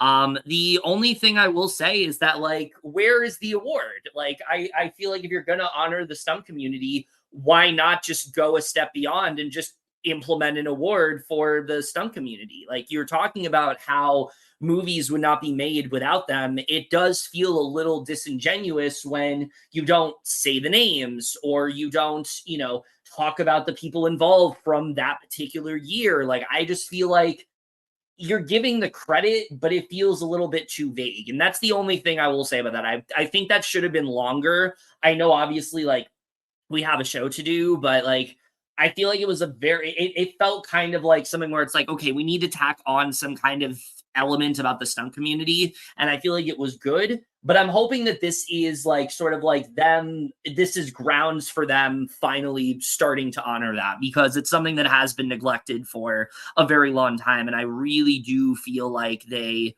definitely should have some kind of category. So yeah, I think that was, really good.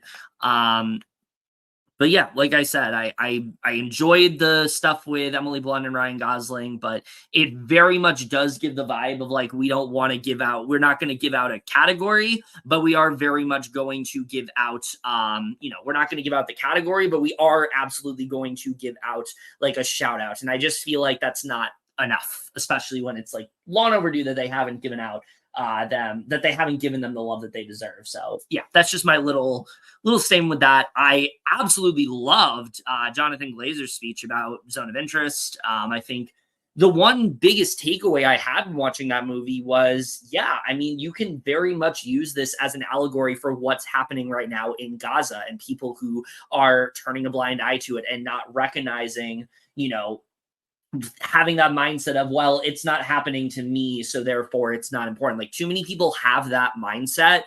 And I feel like Zone of Interest is all about turning, like, what happens when we turn a blind eye to that. And that, no, we're not right next to the situation, but when we're constantly just like ignoring it and not talking about it, it's just as bad as if we were right next to it. Like, yes, we're seeing it from a distance, but the family is literally from a distance and you can see the effect it has on them. So like, yeah, just in general, like I think just a really incredible speech. And I think it was great that he talked about like the ceasefire and things like that. But anyway, show's back.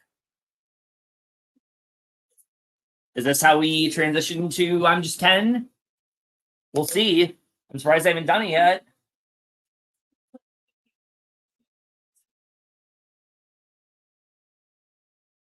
Barbie is literally just such a rewatchable film. Okay, not yet. Ryan's sitting, so not yet. It would be better if we stop cutting to you. But let's see. Give me more John Cena. We don't need this. So, you certainly just talk, well, we think the best thing to do is to start the show over again. So let's take it from the top, everybody. Take it on. No, we're gonna, The show, if this was an AMC theater, the movie would just be starting right now. Okay, he's not wrong. He's not wrong, especially with the new intro. Jesus Christ.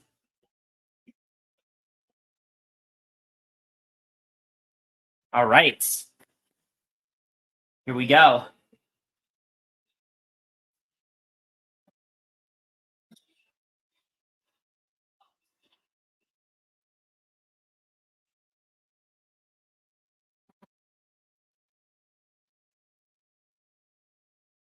Tim Robinson being there is like really random, but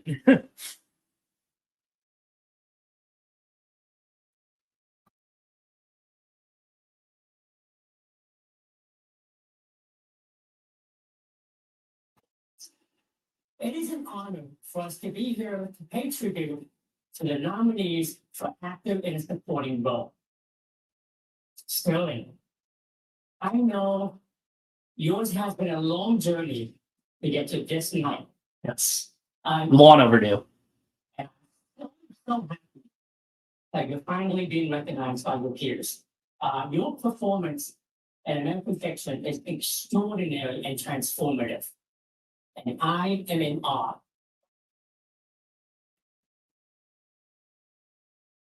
Should have been for Waves, but yes.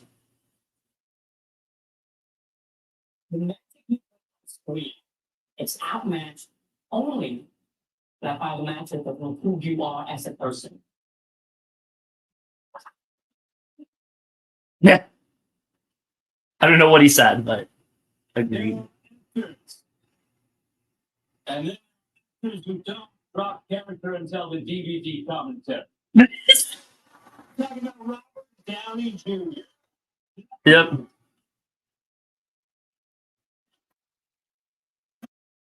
To be Iron Man and to be everything.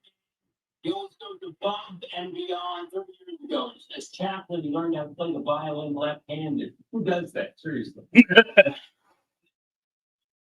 He steals things from Albert Einstein and then he's gone. I love him. You love him. You couldn't be happier for his third Oscar nom for his amazing portrayal as Louis Strauss.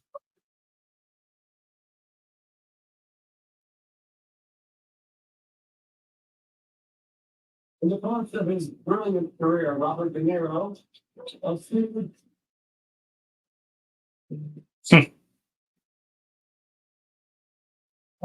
with Martin Scorsese to bring us a wide range of uniquely complicated villains. His latest performance in Killers of the Flower Moon delivers a different type of evil, not of a mobster or a psychotic loner, but of a businessman consumed by greed and his lust for power. Still a monster, but yes.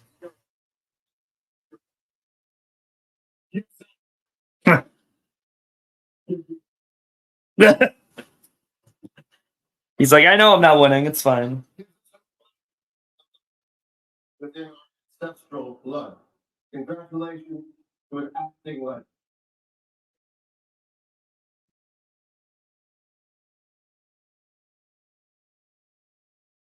It's not really new that certain male behavior looks like the inferiority of a plastic doll in a cardboard box.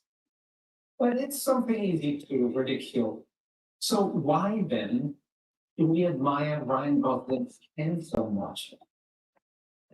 Because Ryan's portrayal of Ken allows us to, yeah, I admit it, to connect.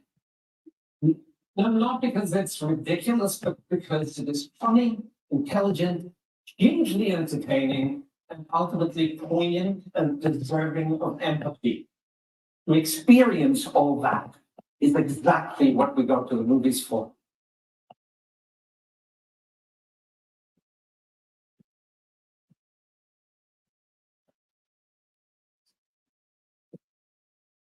Mark Ruffalo.